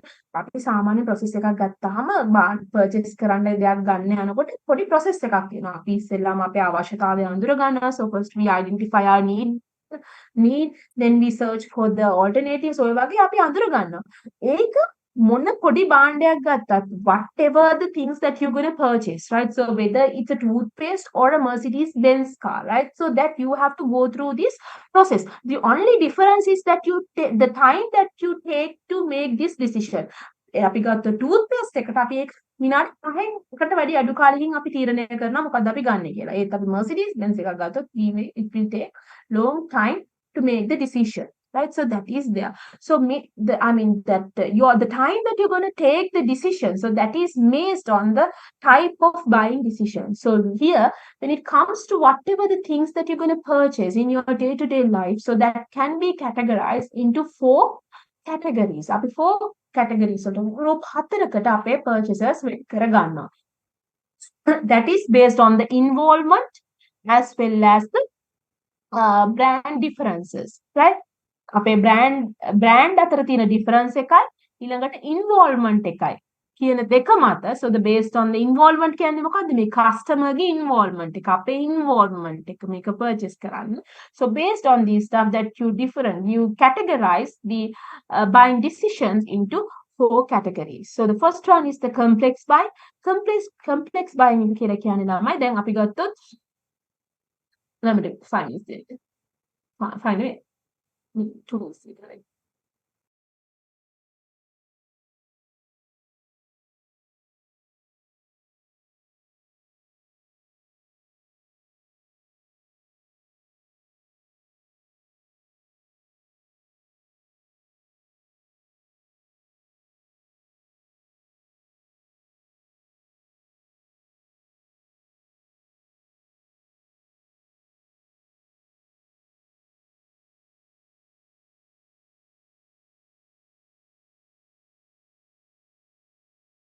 Behavior. So understanding the buying behavior of the customers, so that will definitely help you to better understand their needs and to make them aware of the benefits that your product or the service has to offer.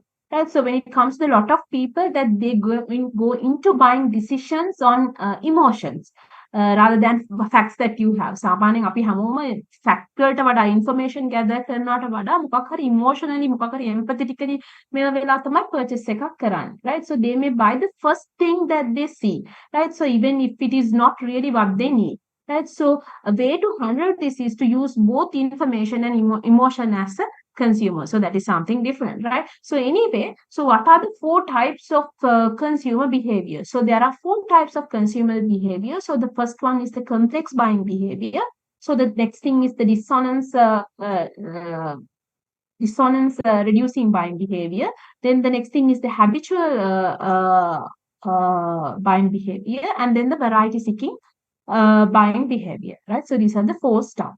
Right? So that is based on the consumer involvement as well as the differences between the brands, right? So when it comes to the consumer involvement, we take the high involvement and then we take the low involvement. So when it comes to the brand differences, so the differences between the brands, so we have significant difference and the few differences between the brands. So based on this, that you can divide them into 4 types. So as you can see here, so let's first talk about the complex buying behavior. So the complex buying behavior, so this is a kind of consumer behavior where the consumer makes the large number of choices, right? So an evaluation before purchasing an item, because when it comes to this, it might be the cost. මේ වගේ ගන්නකොට මේකේ cost එක ටිකක් high වෙන්න පුළුවන් මේ වගේ product එකක. හරිද? අපි ගත්තොත් ඔයා ගෙයක් ගන්න යද්දි, when you are buying a house, when you are buying an expensive car, ඒකට ඉක්මනට ගන්න පුළුවන්. Right. Here you have to think a lot, right? Because sometimes මේ වගේ purchase එකක් කරන්නේ, sometimes you are a lifetime purchase එකක්. හරිද?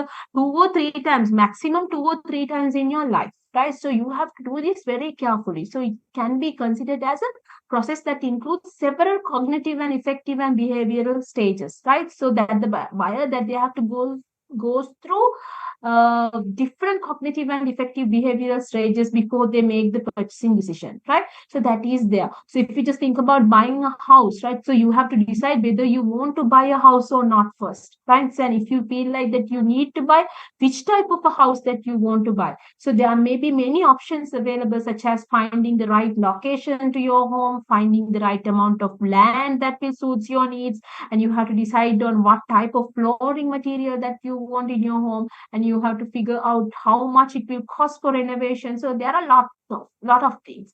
Yes, it's a kind of a very complex buying behavior, right? And also, if you're just going to buy an expensive car, then you have to think about the car. So you have to choose between the cars like Audi or the BMW, or if you just think about Honda CRV, if you just think about the Toyota car, right? So that is there. So you have to think about the model as well as the brand. That's it's not easy at all, because they are, I mean, if you just think about a particular car, අපි උදාහරණයක් ගත්තොත් Audi S4 එකකුයි BMW M5 එකකුයි ගත්තොත්, so it's not easy for you to select one, because they are both very expensive cars with high performance capabilities, right? So the deciding factors would be more, I mean, අපි සාමාන්‍ය features උත් එක්කම අපි factors උත් සාමාන්‍යයෙන් ගණන් ගන්න ඕනේ. ඒ හැමදේම මේ decide කරලා තමයි, හැමදේම compare කරලා තමයි අපි අපේ decision එක ගන්න ඕනේ. So the deciding the factors would be if one has more features than the other or better performance capabilities, right? So whatever the things, whatever the car that you're going to purchase, so that is depend on the features as well as the better performance and the capabilities as well as the price. And so that is there. So this is known as a what you call complex buying behavior, right? So it's something really difficult, because sometimes it might be it's very expensive purchase, and it might be sometimes a lifetime purchase, right? So now we are going to talk about reducing buying behavior, right? So in this situation, so the involvement of buyers will be very high, but the perceived difference between the brands will be very low. හරිද? ඔයා ගත්තොත් මේ බලන්න මෙතන involvement එක high. හරිද? ඒනොට brand difference එක low. So this is a kind of a discrepancy එකක් කියලා තමයි මේකේ dissonance කියන්නේ, discrepancy between what you want and what you actually do. So it's a kind of a මේ වගේ consumers, it's a type of a consumer behavior that where the consumer feels more satisfied with the purchase they have made after comparing it to what they originally intended to buy. For example, එකක් ගත්තොත් මොකක්ද example එක? ඔයා මොකක් හරි gift එකක් ගන්න යනවා කියලා කියන්නේ. So just think an example of this buying behavior is when people buy products that they can use as gifts for other people. So this way the buyer that they doesn't have to deal with the gift that is associated with not giving someone a gift, or even feeling obligated to buy them something, right? So that is there. High involvement එකක් තියෙනවා. හරිද? ඊළඟ එක තමයි ළමයි low involvement. I mean, so let's talk about the habitual buying behavior. ඒ කියන්නේ ළමයි සමහර වෙලාවට මේකේ කනේ අපි ගත්තොත් consumer involvement එකත් low, and also the brand differences ගත්තහම ඒකත් low, right? So when it comes to this kind of a pattern of buying, I mean, it repeats itself over time. So ඒ කියන්නේ දැන් අපි ගත්තොත් හැමතිස්සෙම අපි කරන purchases, අපි ගිහිල්ලා ඔය ගන්නේ සාමාන්‍යයෙන් ඔයා food item එකක් ගන්නවා කියලා හිතන, කඩේට ගිහිල්ලා toothpaste එකක් ගන්නවා කියලා හිතන, ඒවා හැමදාම ගන්නවා ඒවනේ දීර්ඝකාලීනව අපි repeatedly ගන්න purchases, right? So when it comes to the food, we tend to buy the same item and eat them on a regular basis, right? So when it comes to the clothes, we often, ඒ කියන්නේ මේ regular clothes, fashion clothes නෙවෙයි. When it comes to some of the brands that you use, අපි ගත්තොත් අපේ milk powder එක we always repeatedly purchase them, right? So these are known as the habitual, right? So the can continuously purchase karne ava. So we buying that repeats itself over time. So it is the pattern of spending that people find themselves, right? So you can't, when it comes to them, that they always buy them. So when you buy a particular items repeatedly, then අපි ගත්තොත් supermarket එකට ගිහිල්ලා ඔයා හැමදාම ගන්න පිටි packet එකක් ගන්නවා ලොකු ඩාක් කල්පනා කරනවාද? කමුගේ මහලා එහෙම කරලා එහෙමද ගන්නෙ? කා එකක් ගන්නවා වගේද ගන්න? No, it won't happen like that, right? So you just take your decisions very speedily, right? So this kind of buying decision is known as the uh, habitual buying decision. On the other hand, you have the variety seeking buying behavior. ඒකෙදි ගත්තාම consumer involvement එක low, but ඒ වුණාට brand difference එකක් තියෙනවා අනිවාර්යයෙන්ම. හරිද? සාමාන්‍ය brand එකක් ගත්තාම ඒකේ difference එකක් තියෙනවා, right? So variety seeking buying behavior is a type of consumer behavior in which consumers that they try to buy more items when they see a wider variety of products, right? So when it comes to that, it is always characterized by low involvement and low brand loyalty from uh, consumers, right? So if you just think about some of the fashion designs අපි ගත්තොත්, right? ඒ වගේ ඒවට වැටෙන්නේ මේ category එක, right? So that is known as variety seeking behavior. So these are the types of buying behaviors, right? So the complex buying behavior and variety seeking buying behavior, reducing buying behavior, and habitual buying behavior. So that is based on the consumer involvement and the brand differences, right? And when it comes to the buying decision process, as I said you before, අපි මොන හරි භාණ්ඩයක් purchase කරනකොට that we have to go through a process. It doesn't matter whether you're going to buy a toothpaste or whether you're going to buy a milk powder or whether you're going to buy a luxury car or a house for yourself. So then definitely you have to go through this process. So the only difference is that the time that you take to make this decision. අපි toothpaste එකක් ගන්න යනකොට මේ decisions ගන්න ඉතාමත්ම ඉක්මනට, even within 5 seconds. But when it comes to buying a house and buying a car, so it will take sometimes 1 month to make your entire decision. So that is there, right? So when you are buying this, when it comes to the buying decision process as a consumer, when you're going to buy something, so the first thing is that you have to මොකක්ද ඉස්සෙල්ලාම අපි දෙයක් purchase කරන්නේ මොකක් හරි අපිට අවශ්‍යතාවයක් තියෙන හින්දා. We get a need, right? We will talk about this thing in detail. So first, let's in brief look at the steps, 5 steps of buying decision process. First, we have a need. අපිට මොකක් හරි අවශ්‍යතාවයක් තියෙනවා. ඊට පස්සේ ඒ අවශ්‍යතාවයට මොන හරි product එකක් හරි service එකක් තියෙනවද කියලා අපි information search කරනවා. So we look for the information, for the facts. And then when you have different options, that you compare them. So you evaluate the alternatives. Then you make your purchase decision. Purchasing කරන්නේ මොකක්ද කියලා අපි purchase decision එක ගන්න. ගත්තට පස්සේ post purchase behavior. So these are the 5 steps of the decision making process when it comes to the consumer buying decision process, right? B2C market එකේ B2C market එකේ ගත්තහම consumer කෙනෙක් මොකක් හරි product එකක් purchase කරන්න යනකොට when a particular consumer goes to buy a particular product or service, so these are the steps that they go through. First, they recognize the need, then they collect the information, then they evaluate their alternatives, then they make the purchasing decisions, and they come to the post-purchase thing. First thing is the buying decision process. So that is buying decision process එකේ first step එක need recognition එක. හරිද? මුලින්ම මොන හරි දෙයක් purchase කරන්නේ මොකක් හරි need එකක් හින්දා. මේ ගත්තාම මේ need එක ළමයි ඒක it can be an actual need or desired need, right? So when it comes to the need, it can be actual need or desired need. So what is the actual need and what is the desired need? But actual need in a sense, so you feel hungry, so it's actual. You feel thirsty, so it's actual. So you need a kind of a phone to chat with your parents or the colleagues. So that's a kind of an actual need, right? Actual need එක කියලා කියන ඇත්තටම අවශ්‍යතාවයක් එනවා. එතකොට purchase කරනවා. Desired need එකක් කියන්නේ ඔයාලට phone එකක් තියෙනවා.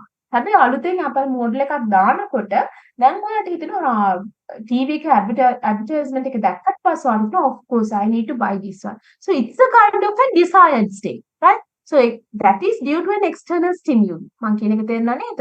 Actual කියලා කියන්නේ so that is internally comes. That is a kind of an internal thing, internal stimulus. So you feel hungry, you feel thirsty. It's a kind of a person's normal need. So the desired need in a sense, desired state in a sense, that is through the external stimuli. Sometimes you look at an advertisement. Sometimes you see that your friend is using that, right? Sometimes you look at a magazine ad. Sometimes you see a kind of, you listen to a radio program. So sometimes you see that your neighbor or a cousin use that particular product. So these are the external stimuli. You have something, but still you need it because that you see that somebody else use it. Right? Or you see that it's a kind of a nice product. Right? So it has lots of features that you see it through an advertisement. So this is known as an desired state. So when it comes to the need, it can be an actual need. It can be a kind of a desired state, right? Desired need, right? So you have to first recognize the need. right? සාමාන්‍ය ඉස්සෙල්ලාම වෙන්නේ ඒක තමයි කස්ටමර්ගේ need recognition එක එනවා. right? need එක එන්න පුළුවන් තමන්ගේ ඇතුළෙන්ම or sometimes by looking at the external factors, right? So the need recognition. So that's the first step. So the next thing is the information search. So now as a customer, so once you have realized your need, right? මං හිතනවා right මට phone එකක් ගන්න ඕනේ. මට phone එකක් නැහැ. Right? So I need a phone. And now you are searching for the information, right? So you are searching for the information. So where you can get the information, right? So there might be the personal sources. හරිද අපි අපේ යාළුවන්ගෙන් අහනවා. හරිද අපේ neighbors ගෙන් ගත්ත කට්ටියකින් අහනවා. family එකේ කට්ටියකින් අහනවා. So you're asking from different sources. Personal sources are there.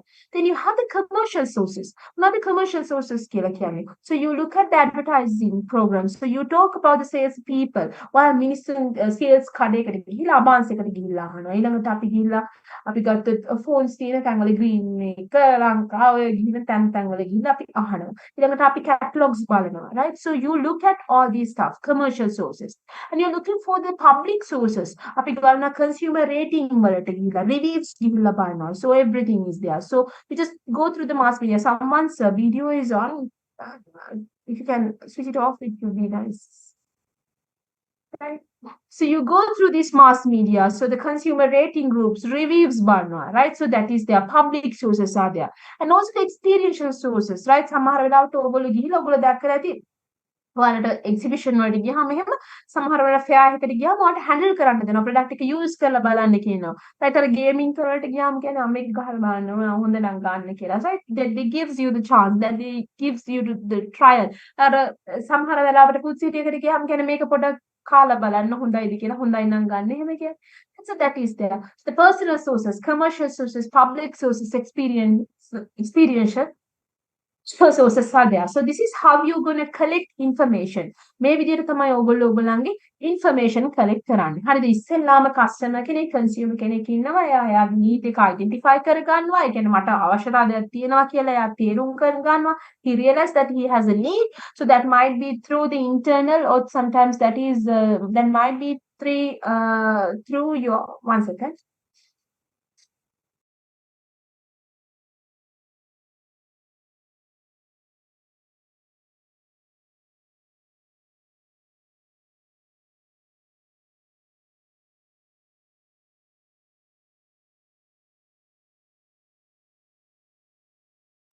So sometimes it might be through the personal sources, commercial sources, public sources, and experiential sources. දැන් අපි information collect කරගන්නවා. ඉස්සෙල්ලාම lead එක recognize කරා, so that read might be there. ඒ කියන්නේ මම customer කෙනෙක් විදිහට ඉස්සෙල්ලාම මට අවශ්‍යතාවයක් එනවා. මම ඒක අඳුර ගන්නවා. So that might be through the internal or the external needs, and then I'm going to collect the information through the personal sources, commercial sources, and public sources, and the experiential sources. දැන් මොකද කරන්නේ?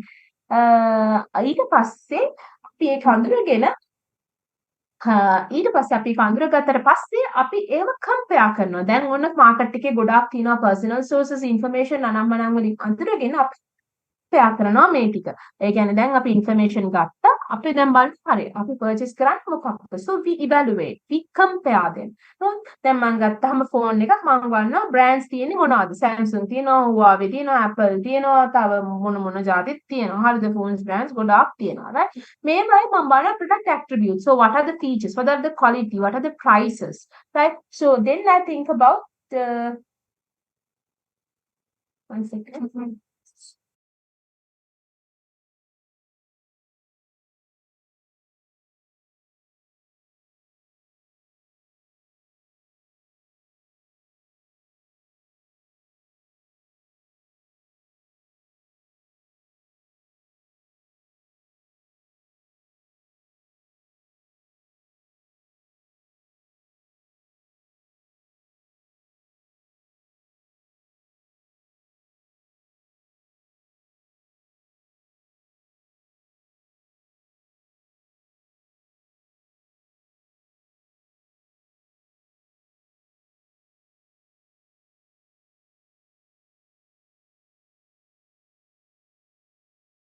So then you have to think about what are the products attributes. So that you evaluate them. අපි ගත්තාම brands කීපයක් තියලා අපි බලනවා මේකේ quality එක මොනවද, මේවායේ prices මොනවද, මේවායේ features මොනවද. ඊට පස්සේ අපි බලනවා මේවා important මට තියෙන importance එක, right? අපි ගත්තාම camera quality එකක් තියෙනවා, right? මම බලනවා මට මෙච්චර camera quality එක ඕනේද. Sounds බලනවා, ඊළඟට storages බලනවා, right? So these are the stuff that we think about, right? Right? අපි එක features අරගෙන prices උත් එක්ක. So you compare how important those features attributes for me, what attributes matters most to me, and also then you think about the brand beliefs. What do I believe about each available brand? So what is the brand recognition so in the market? You just think about this. So this is how you're going to compare. First you compare the product attributes, and then you think about how important those attributes to you, and then you think about your brand beliefs, and then you think about your total product satisfaction. So that is based on the product attributes and their importance to you and the brand recognition. හරිද? මේ කියන ටික ඔක්කොම ඉවර වෙලා ඔයා තීරණය කරනවා, right? So this is the brand that I'm going to buy. This is the product that I'm going to buy.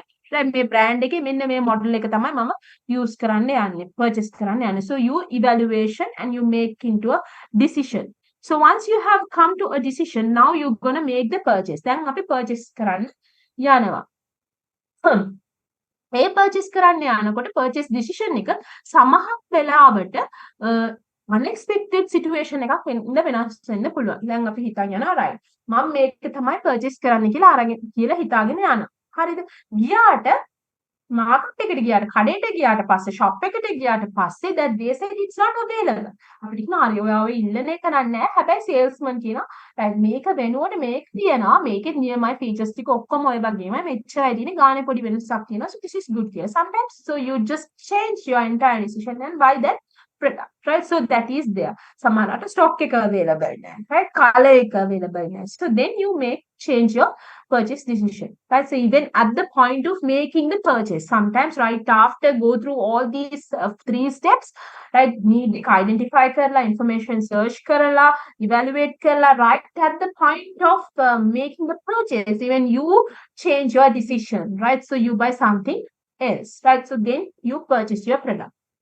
Product එක purchase කරාට පස්සේ now this is your post purchase behavior, right? So before you purchase the particular product that you have the expectation. අපි අර කිව්වේ expectations තියනවා කියලා. So before you purchase something that you feel, right? So this is the durability. So this is how it will perform, right? So you have something in your mind. So that is known as expectation. So once you purchased it, now you really experience it, right? Make user performance kohomada, make camera එක kohomada. So now only you feel it, right? So this is your perceived value. ගත්තට පස්සේ එකට අපි කියනවා perceived value එක කියලා. So if your expectation meets the perceived value, so we call you are a satisfied customer. So if your perceived value does not meet the expectation, so we call you as a dissatisfied customer. So this is known as the cognitive dissonance. That means whether you become a satisfied customer or dissatisfied customer, so that is depend on your cognitive, the perception, right? So this is there, right? So we call this as the buying decision process. So what does it mean by the buying decision process, Lamai?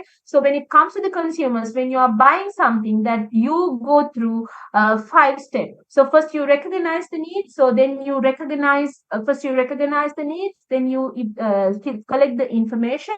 Then you evaluate those information, and then you make the purchase decision. And then you right after purchasing that, then you make the purchase, and right after the purchasing, you decide whether this product meets your expected features or the expected performance, right? So then you become a satisfied or dissatisfied customer. So when it comes to these 5 steps, so as I said you before, so it doesn't matter whether you're going to buy a small product or a kind of a large product. So a kind of an expensive product, but still you have to go through this process. The only difference is that the time that you take to the complexity of the process, right? So that is the only difference, right? So now so ඊට පස්සේ අපි කතා කරන්න යනවා we call something called consumer adoption process. හරිද?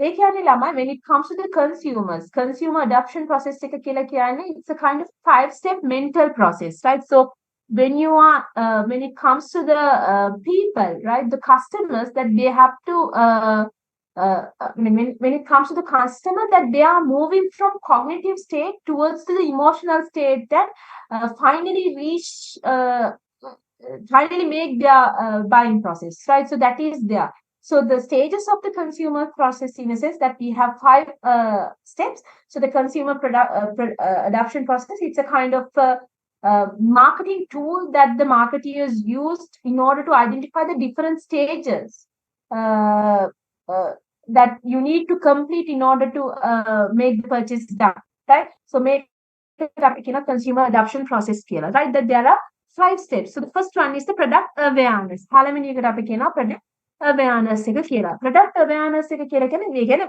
අපි market එකේ ඒ කියන්නේ product එකක් ගත්තාම consumer කෙනෙක් use කරන්න ඕනේනේ.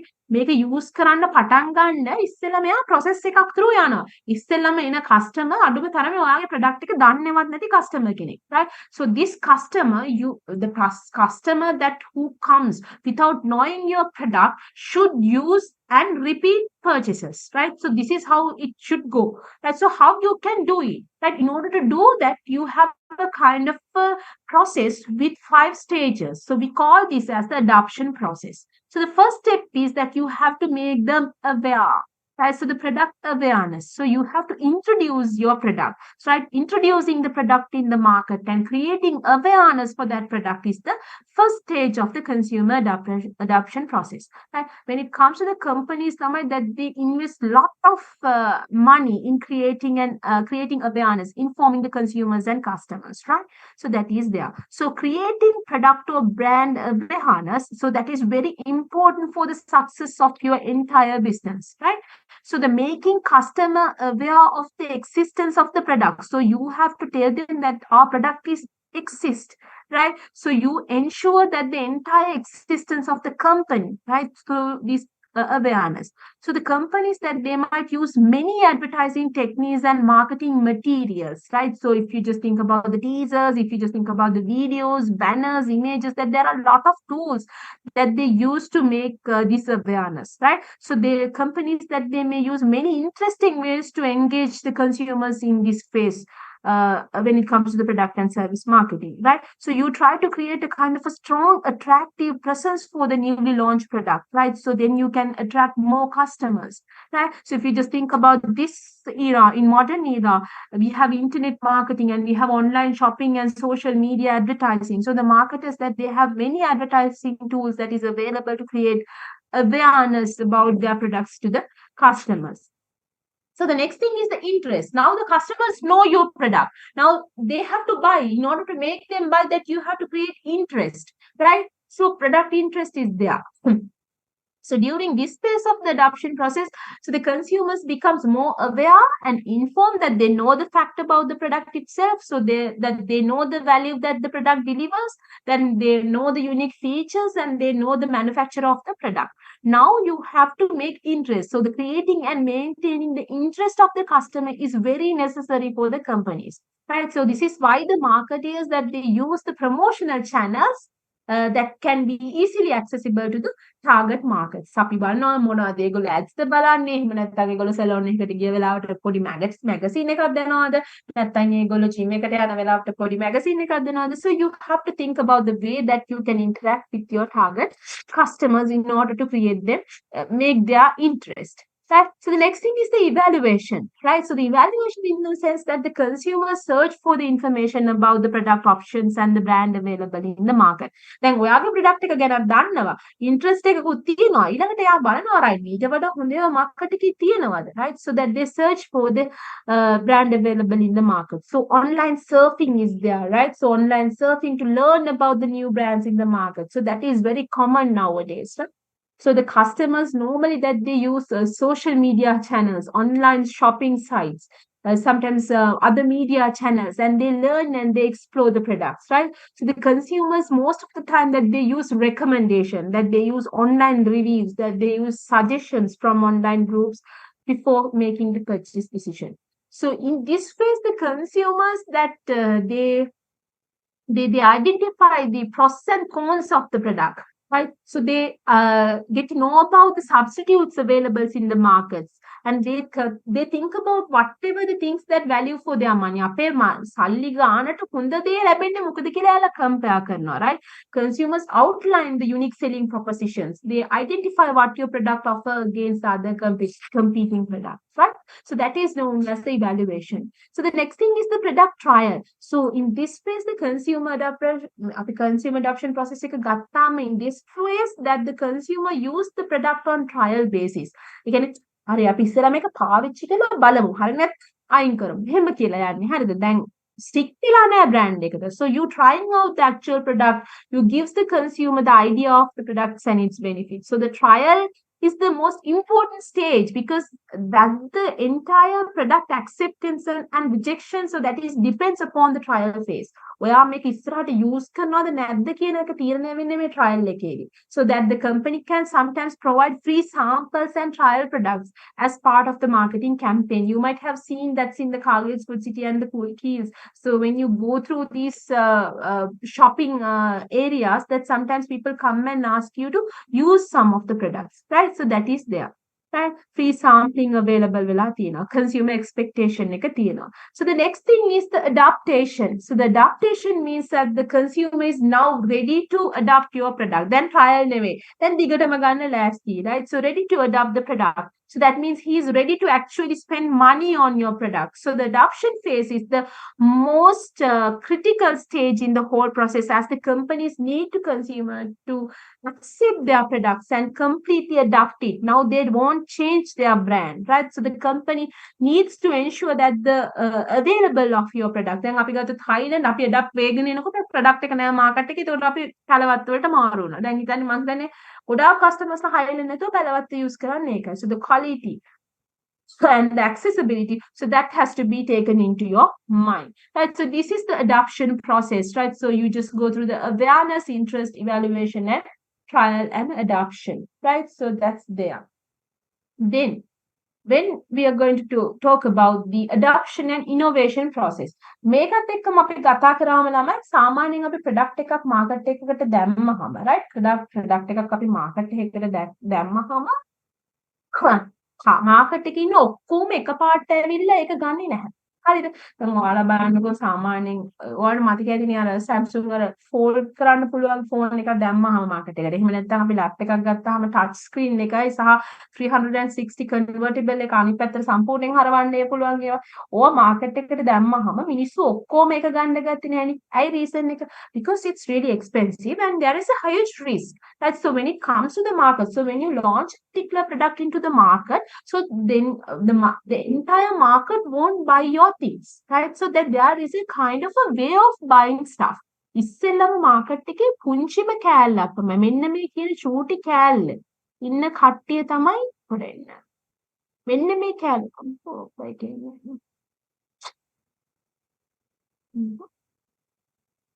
මේ තියෙන මේ පුංචි කෑල්ල 2.5% කියන කට්ටිය තමයි ඉස්සෙල්ලාම ඔයාගේ product එක purchase කරන්නේ. So we call them as the innovators, that they have high disposable income. They are the risk takers. ගත්ත අවුලක් වුණත් කමක් නැහැ කියලා ගන්නවා. හරිද? They are the risk takers, right? Then the risk takers that they recommend their product to the early adopters, right? මේගොල්ලෝ ටිකක් risk ඒ කියන්නේ මේගොල්ලෝ තරම්ම risk එක ගන්නෙ නෑ. ටිකක් risk එක ගන්නවා. recommendation එකේ මෙයාලා disposable income එකක් මෙයාගේ හොඳ හින්දා මේ 13.5 කියන කට්ටිය තමයි ඊළඟට ගන්නෙ. We call them as the early adopters. ඊට පස්සේ මේ majority එකේ user recommendation එකෙන් තමයි මේ කට්ටිය early majority කට්ටිය ගන්නෙ 34%. ඊට පස්සේ late majority එක කන්නේ මේ product එක අඩු වෙගෙන යනකොට අන්තිම හරියේදී තමයි late majority and the laggards. So this is known as the adoption of innovation. So how the consumers adopt your product once you launch it into the market.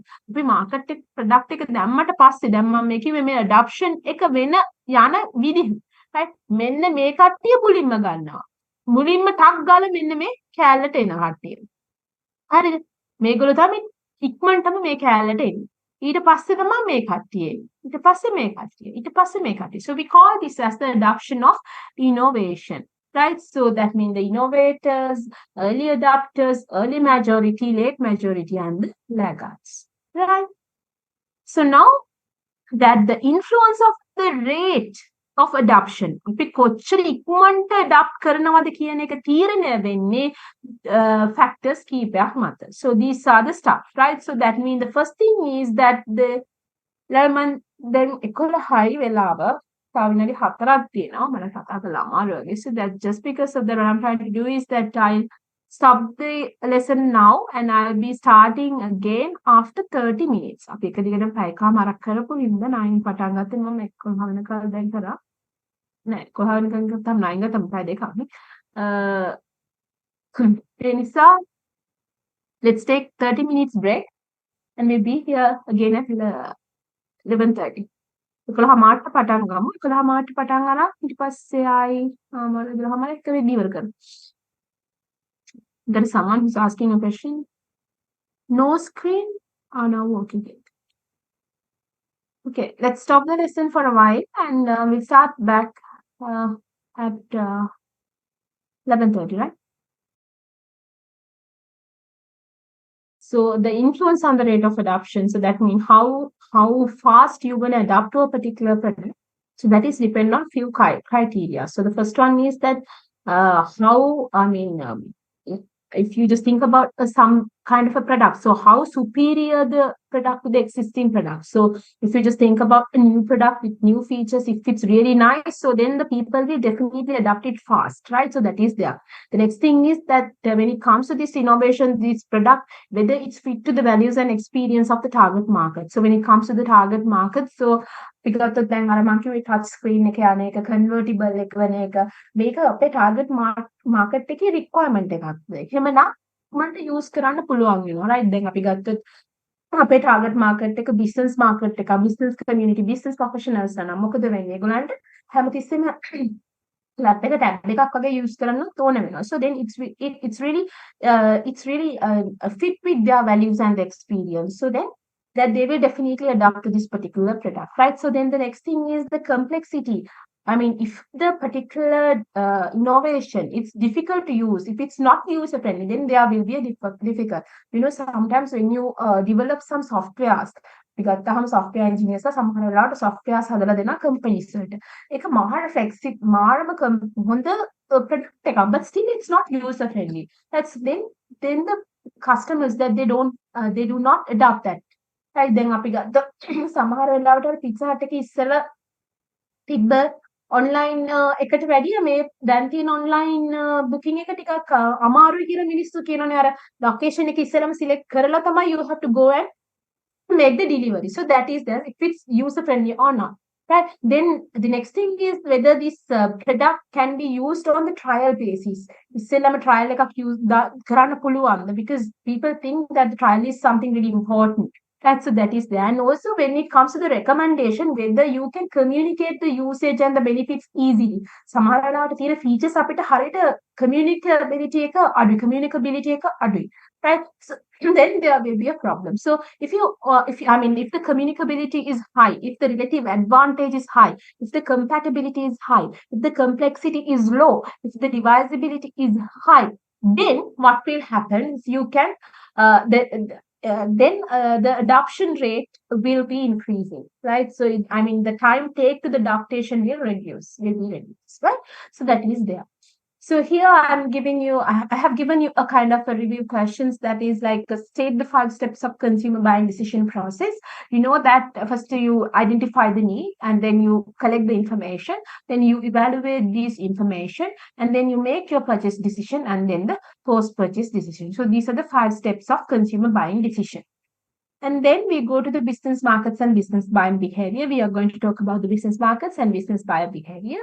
So what are the businesses and how the B2C markets different from the B2B market, right? So when it comes to the B2B and the B2C markets, you know that now the customer is buying, now the customer is a business that they buy your product in order to produce another product, right? So that is there. So what is the business market? So as I said you before, so if you just think about the organization that they might use goods and services in order to do their productions or to produce other products and services, right? So then when they purchase these goods and services, they becomes buyers, right? So then it's known as the business to business markets. So when it comes to the business markets, if they always then අපි ගත්තොත් consumer කෙනෙක්, customer කෙනෙක් ගත්තොත් එයා purchase කරන්නේ සාමාන්‍යයෙන් individual products නේ. ඔයා ගත්තොත් ඔයා එක laptop එකක් ගන්නවා, එක phone එකක් ගන්නවා. But if you just think about the university, when they purchase laptops, that they purchase in bulk. Right, so they're purchasing the bulk, right? So when they purchase in bulk, so it makes the businesses, I mean, ඒක ඒ වගේම ඒගොල්ලෝ gap එකක් තියෙදි ආයෙ repeat purchases කරනවා. දැන් අද 20ක් ගන්නවා නම් ඊළඟ අවුරුද්දෙත් ආයෙ 20ක් එකපාර ගන්නවා. Right, so it's a kind of I mean, when it comes to this business, if you just think about the dollar amount of the business, it's substantial. Right, so business market involves many more dollars and items rather than the consumer markets, right? So that is there. So when it comes to the business markets, so these are the characteristics of the business market. So I'll explain as whole my So if you just think about the business customers, what are business consumers dark consumers not a business right? Few buyers line, but still that they are large, their purchases are large, right? So that is there, right? So when anyway අපි කොච්චර කතා කරත් business market එකට එයාලගේ demand එක create වෙන්නේ consumers ලාගෙන. ඒ කියන්නේ අපි ගත්තොත් McDonald ගත්තොත් දැන් McDonald purchase කරනවා burgers කාගෙන්?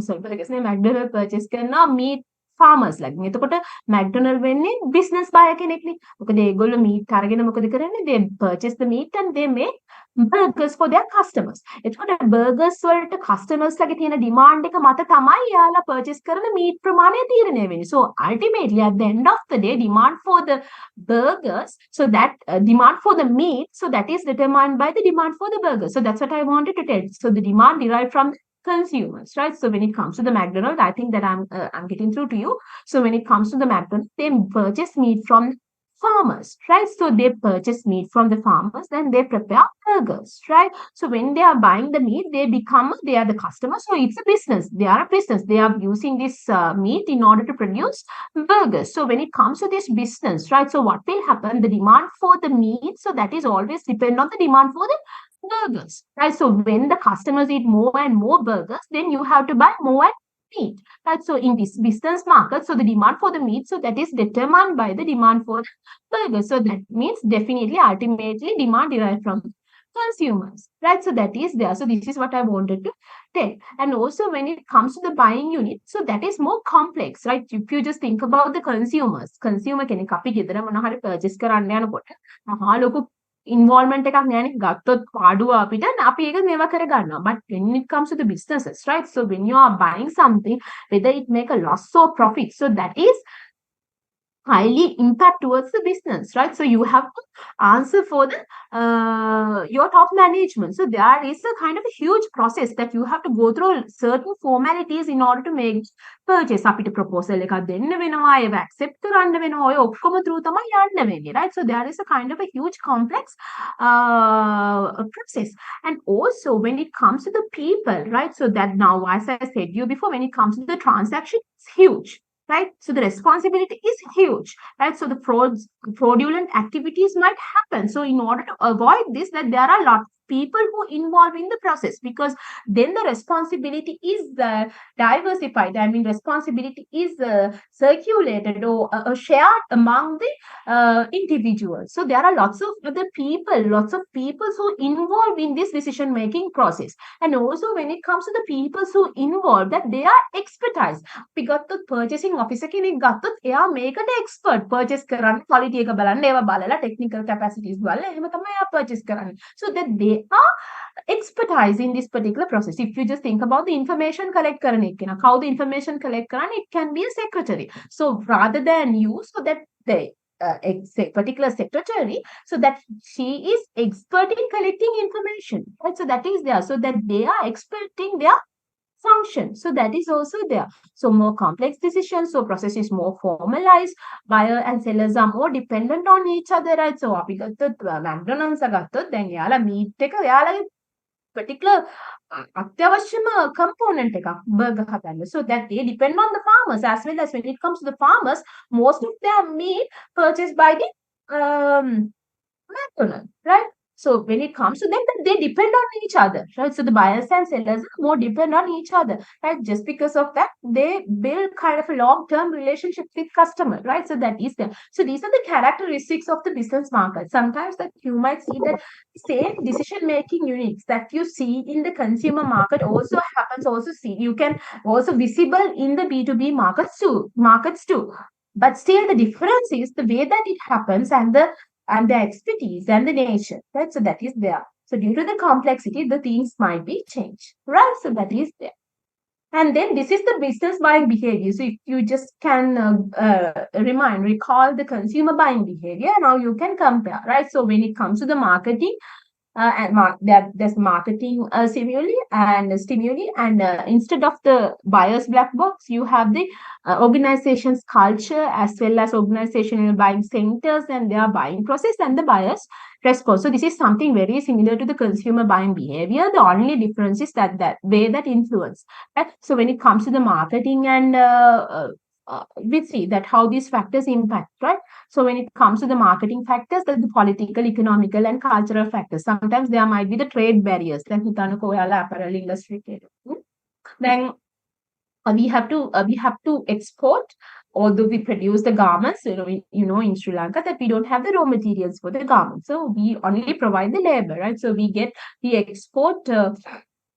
Not export, we import all, we export the garment, but still we import all the raw materials from the other countries. So what are the things that we import? So we get the yarns, we get the fabrics, everything from the other countries. So when we import them, so if there is a kind of a trade barrier, right? So what will happen, right? So that is there. Economic crisis, right? So the fluctuation, foreign currency fluctuation, right? Technological stuff. So these are the factors that impact towards the marketing and other stimuli. අපි මොන හරි දෙයක් purchase කරනකොට අපි consume අපේ buying behavior එකට, business buying behavior එකට, there might be a lot of factors that impact from market. And the next thing is the interpersonal and individual influence. So when you try to buy something, so you just think දැන් අපි හිතනවා අපේ employee කෙනෙක් ඉන්නවා. දැන් government එකේ වැඩ කරන employee කෙනෙක් ඉන්නවා. දැන් ඔයාලා දන්නවා ගොඩක් වෙලාවට ඔක්කොම automate කරලානේ යන්නේ. ඒක digitalize කරලා ඔයගොල්ලෝ feed කරන එක තමයි කරන්නේ.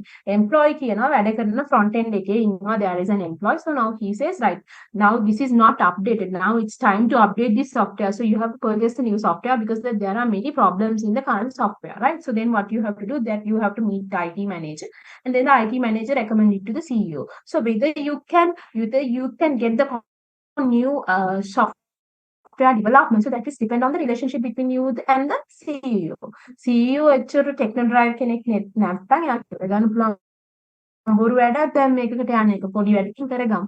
So that is there. So that depends on the interpersonal and individual influences, right? And the next thing is the buyer response. At the even point of purchasing, sometimes everything might get changed because when we purchase the stuff, that we have to buy them on credit basis, because now we buy in large quantity. But if our supplier says, if we are not ready to provide them in credit basis, then we have to go for another supplier. And also you have to think about the delivery terms, service terms, payment contracts, and some of the stock availability. So based on that, sometimes even at the point of the purchase, that you might point of the agreement making the contract, that you might change your idea. So that is fair, right? So the business behavior.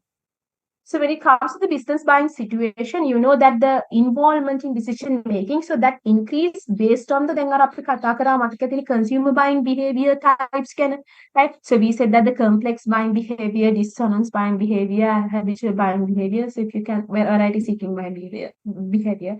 So we talk about 4 types of buying behavior. So just like that, when it comes to the business market also, that we can divide the buying behavior. We can categorize the buying behavior into 3 categories, that is based on the involving decision making, right? So the first one is the straight rebuy, the second one is the modified rebuy, and the third one is the new task buy. So the straight rebuy, in a sense that you are buying it repeatedly. කිසිම වෙනසක් කරන්නේ නැතුව straight rebuy. දැන් අපි ඔයාලගේ organization එකට stationaries ගන්න විදිය හිතන්නකෝ. දැන් campus එකට stationaries ගන්නකොට අපි අලුතෙන් quotation අපේ stock එකේ stock department එකේ store එකේ rebuy ඒගොල්ලෝ purchase කරන්නේ එහෙමයි. ඒගොල්ලෝ එතනින් දේවල් හැමදාම වෙන දේවල්. ඒක ගානකුත් නෑ comparatively. So that straight rebuy. Modify කියලා කියන්නේ, so මේ වගේ එකකදී ඉතින් involvement CEO ගෙන් ගිහින කල්ම ගිහිල්ලා ලොක්කගෙන් කරන් එහෙම ඕන වෙන්නේ නැහැ some to get the signature and the approval from finance manager. So that it would be modified rebuy කියලා කියන්නේ stationaries සමහර වෙලාවට is the particular supplier. What will happen? You have to get into a new transportation එකක් දෙනවා. transport වලට මේ පාර සල්ලි දෙනවා. So you have to modify your agreement. So modified rebuy means so straight rebuy කියන එකම you rebuy it with the modification to the contract agreement. Then there is a kind of involvement from the higher level managers, but it's not that much complex. New task buying, so this is something totally different. So you are buying something very new and also it's highly expensive. So if you just think, purchase karna, so it's a new task buying. And so that is the episode mulimma purchase karadi alutem magani the COVID belati to alut meka. Right? So that is there. So new task buying is there. So there are lots of other people in the company who involve to make this decision. So these are the three types of business buying behaviors that you can see in the market. So see in the market that is based on their purchasing habits, right? Purchasing behavior. Okay, new task buy, modified buy, and straight buy. So these are the people who involved in decision-making process. Then මොනවාද අපි කිව්වේ consumer buying ගත්තත් ළමයි මේක if you just think about දැන් අපි කතා කරන්නේ B2B market නේ. So if you just think about the B2B market, you will see the same type of decision-making units. The only difference is that the people, the expertise of the people who involved in these tasks. Okay. So if you just think about the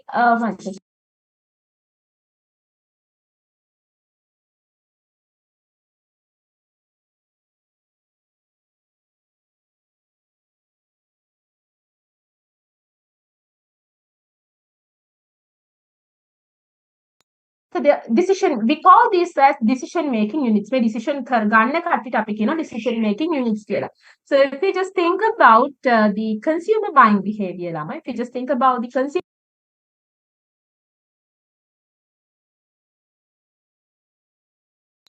මම මේක record කරනවා කිව්වට record කරලා නෑනේ ලා. කාණ මම මේකේ recording එකක් ඒ කියන්නේ මම ලෙසන් එකක් රෙකෝඩ් කරලා හරි දාන්නම් මම ගාව ඇති පරණ රෙකෝඩින්ස් උනා මම එකක් මේ පාඩම් ටික කවර් වෙන විදිහට රෙකෝඩ් එකක් දානවා හැබැයි මේ ඔයාලගේ රෙකෝඩින් එක නෙමෙයි මේක මම රෙකෝඩ් කළා නෑ මට පේන විදිහට yes නෑ රෙකෝඩ් කළා නෑ anyway I could because I must have some of the recordings because I have done enough. Okay, right. When it comes to the decision making, and it's in a sense that the people who make the decisions, right? How they make decisions ගන්න කියන එක තමයි decision making units කියලා කියන්නේ. එතකොට අපි consumer buying behavior එකේදී ගත්තාම අපි කියවනේ need recognition, information collect කරනවා, evaluate කරනවා, then make the purchase and post purchase. So there are decision makers. සමහර වෙලාවට දැන් ඔයාට තමයි ගන්න යන්නේ. You are the user, right? But who will be buying? Your father will be buying sometimes. I mean, I'm just talking about the normal, common, what do you call it? University student, right? So that he don't have a way to finance his stuff. So that's not good actually, but still that they don't have capacity, so that they have to depend on their parents. So that the buyer will be father. No, buyer will be him actually. That the decider will be father because he's the one who's going to finance, and the person who's going to buy will be you, and who will be you will be using this. And sometimes the mother will be the influencer because he might say, no, this much of money is not, no, he doesn't need to buy this model because it's very expensive. Don't spend that much of money. Mother might be an influencer, or your friend might be influencer. That model is not good. Gatekeeper, so sometimes the information, the entire families might collect the information, right? So these are the people, the decision making units. So as I said to you before, when it comes to the decision making units, you can see the same decision making units in the business B2B markets as well as the B2C markets. So the only difference is that their capacity and their scope of involvement, right? So if we just think about the buying, business buying, B2B, who will be the gatekeeper? How the gatekeeper will be? Who will be collecting the information for the organization? So most of the time, so that will be a secretary, right? Secretary කෙනෙක් තමයි ගොඩක් වෙලාවට catalogs ගෙනල්ලා ඉව එළියේ තියෙන දේවල් අරගෙන information collect කරන්නේ gatekeeper. So based on your information, දැන් අපි ගත්තොත් software එකක් කියලා අපි ඉස්සරහ example එකක් ගත්තේ අලුත් software එකක් purchase කරන්න යනවා නම් ඔයාගේ secretary ඔයාගේ වගේ දැන් අපි හිතමු MS නම් අපි brandix එකකින් Hypermony එකකින් ඒ වගේ තැන්වලින් information information අරගෙන එයා ඒව ටික ගෙනහිලා දෙනවා decide කරන්නේ කවුද IT manager. හරිද IT manager කියනවා okay මේව තමයි මේ තමයි හොඳම software එක. හරිද ඊට පස්සේ influence කරන්නේ කවුද finance department එක. හරිද ඊළඟට purchase කරන්නේ කවුද purchasing officer. use කරන්නේ කවුද employees. So this is how it happens. So these are the buying centers, or sometimes we call as a decision-making unit. So as I said you before, so the gatekeeper in a sense that the person who collect the information most of the time in an organization, it would be a secretary who collect the catalogs and who collect the look at websites and who call to the clients and who call for the competitors and get some information. So once he collect the confirmation, he get to the IT manager. So the IT manager is the person who decides that might be somebody else too, decide the person who evaluate this information and who decide the stuff. And there will be a buyer. So the certain officer who is specialized in purchasing. He's a purchase officer. So there might be some of the influencers, finance department, marketing department, any other department, and sometimes CEO that they might influence your buy. Right? And the users are there, the people who use employees, who use your product. So these are the decision-making units. Right? Then when it comes to the influence, who influence on business buying decisions? So that there might be a lot of factors that influence the business purchases. That in B2B markets, so first we talk about the potential organization.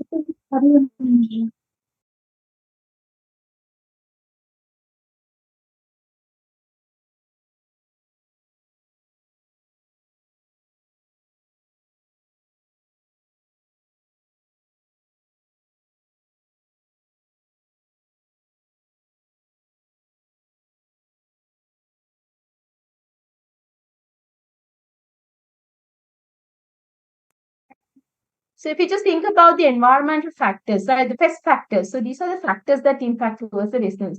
As I said you before, the economic factors, technological factors, political factors, competitive and cultural factors. Sometimes there might be a sophisticated software that you need, sophisticated equipment that you need, but still you don't have technology in the country to use that. So then you cannot purchase it. So that is there. Economic factors. Sometimes you need to buy it, but you cannot buy it due to the foreign currency fluctuation rate. So that is there. And the political barriers, trade barriers might be there. Taxes, huge taxes are there. So if you just think about these vehicles, then agents ලාට ගොඩක් කට්ටියට ගෙනාපු කට්ටියට විකුණ ගන්න බෑ. ගේන කට්ටියට ගෙන්න ගන්න බෑ.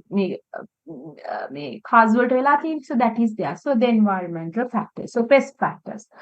So these factors are there. Then organizational factors. You know, when it comes to organization, when they make decisions, that they have their own objectives, that they have their policies, their procedures, their structures. So then they have to think about these stuff when they make decisions. And also the interpersonal stuff, right? So the authority, the status, empathy, and the persuasiveness. I mean, as I said you before, that if you just think about the IT managers' ability to influence the CEO, එයාලගේ relationship එක සමහරවිට IT manager මොනවා කිව්වත් CEO ගණන් ගන්න වැඩක් නැහැ කරන්න බෑ ඒකට ගන්න බෑ. ඒ වගේ ඒ relationships උත් බලපානවා. Right? And also when it comes to the individual things, right? Your age, education, job position, සමහරවිට employees ලගේ ඒවා IT manager ගේ CEO ගේ මේ කියන personal characteristics උත් depend වෙනවා business buying decisions. So then the buyer is there on bottom. I mean, when it comes to as a buyer, your decisions are there too, right? Then when it comes to the business buying process, Lama, so if you just think about the consumer buying process, we had only five steps. Right? So we just had the need recognition, we just collect the information, and then we compare it, and then we purchase, and then the post-purchase services. That's but when it comes to the B2B market, so it's a little bit complex just because of its formalities as well as when it comes to these responsibilities, right? So when it comes to the it's risk because it's high, because it happens in high value, so there is a huge risk because of this stuff, that when it comes to the buying process, it is a little bit extended than the consumer buying process. If you just think about the business buying process, it consists of eight stages. Where you start with the problem recognition. ඉස්සෙල්ලාම මේකෙත් එහෙමයි recognition කරගන්න. ඒ කියන්නේ recognize කරගන්න ප්‍රශ්නේ.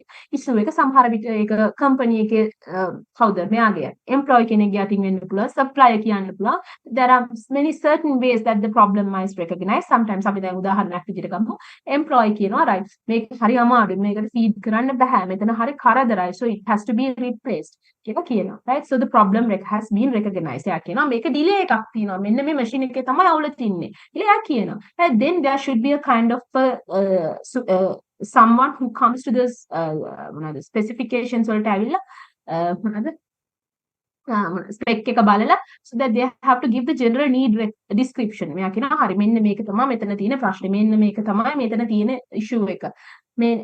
කියලා so that he has to අරයා කියන්නේ මෙතන delay එකක් වෙනවා විතරයි. So that there should be someone who comes to the inspection and who give the specification. Right, need specification has to be given. So this is known as the general need description. Right, problem එක identify කරලා there should be a technical person, technical guy for the inspection and to specify the need description. Then the product specification has to be done, right? So there should be a technical person who should tell about a particular product in order to satisfy those needs. The need description එක කිව්වට පස්සේ කියනවා හරි. අපි දැන් අපි උදාහරණයක් විදිහට අපේ යුනිවර්සිටි එකේ ස්ටෝරේජ් එක මදි කියලා කියනවා මේ කියන්නේ අපි LMS එකේ දාන දේවල් සමහර වෙලාවට ඒක මොකක් හරි අවුලක් වෙලා LMS එක මෙව ගියොත් අපිට බෑකප් එකක් නැහැ. ඒක අපි බෑකප් එකක් ගන්න ඕනේ කියලා නීඩ් එකේ කියනවා මෙන්න මෙච්චර විතර ස්ටෝරේජ් එකක් තියෙන්න ඕනේ මෙන්න මේක කියලා නීඩ් recognize කරලා කියනවා. The product specification එකේදී so you have to think about whatever the products available in the market and you have to think about the supplier search. ඊට පස්සේ product specification එක කියනවා මෙච්චර storage එකක් ඕනේ මෙච්චරක් ඕනේ එහෙම කියලා කියනවා. Supplier search එක ගත්තාම we have to look for the people who supply these backup services storages ගන්න පුළුවන් විදි මොනවා. ඊළඟට you take the proposal from the suppliers ළගෙන් ගන්නවා proposals ගේන්න කියන්නේ. ඊට පස්සේ ඒ suppliers ළගෙන් කීප දෙනෙක් විතරක් select කරනවා. So you know it's not when it comes to the suppliers that there might be a lot of proposals that come from the several suppliers, but you won't be able to take one-to-one presentation from each and every suppliers that who submit the proposal. So what you can do that you can select and ඒකනේ අර EOI එකක් දාන්න කියන්නේ EOI එකක් දාලා ඉවරලා අපි select කරලා ඊට පස්සේ අපි කියන්නේ ප්‍රසන්ට් කරන්න කියලා ප්‍රොපෝසල්ස් වලට ඇවිල්ලා අන්න සප්ලයර් සිලෙක්ට් කරලා සිලෙක්ෂන් එකකට යන්න සප්ලයර් සිලෙක්ෂන් එකක් ගර ගන්නවා ඊට පස්සේ ආ ප්‍රසන්ට් කරාම ඒකෙන් එක්කෙනෙක්ව තෝර ගන්නවා ඊට පස්සේ මොකද කරන්නේ order එක අපි කියනවා මෙන්න අපි කියනවා so these are the orders so we will be giving the order routine specification so once we get the order then we review the performance and we reorder and continue right so this is how happens. So this is how the B2B process happens, right? Then when it comes to the customers, right? When it comes to the markets, so B2B and B2C markets, government component is also a kind of a crucial element in business market. So we talk about the B2G market. සමහර වෙලාවට B2G market තියෙනවා, G2G market තියෙනවා, G2B market තියෙනවා, G2C market තියෙනවා. ඒ කියන්නේ government එකෙන් කෙලින්ම consumer ට යන ඒවා තියෙනවා. ඒ කියන්නේ government එකෙන් ඔක්කොම ටික අරගෙන government එක තමයි consumer ට දෙන්නේ. සමහර වෙලාවට government to government තියෙනවා. ඒ කියන්නේ අපි ගත්තොත් අපේ government එකයි Indian government එකයි.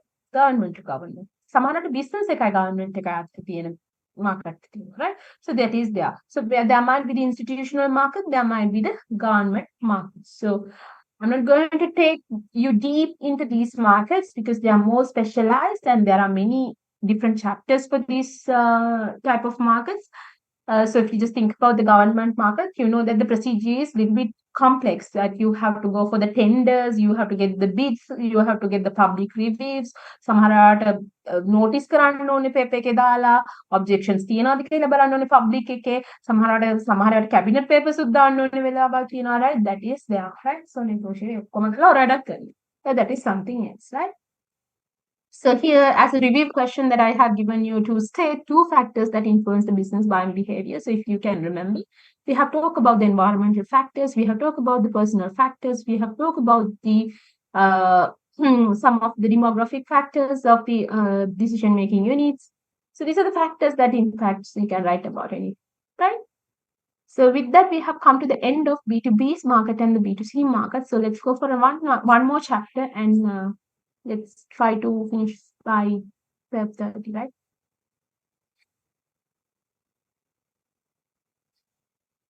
Just give me five seconds to open the next chapter.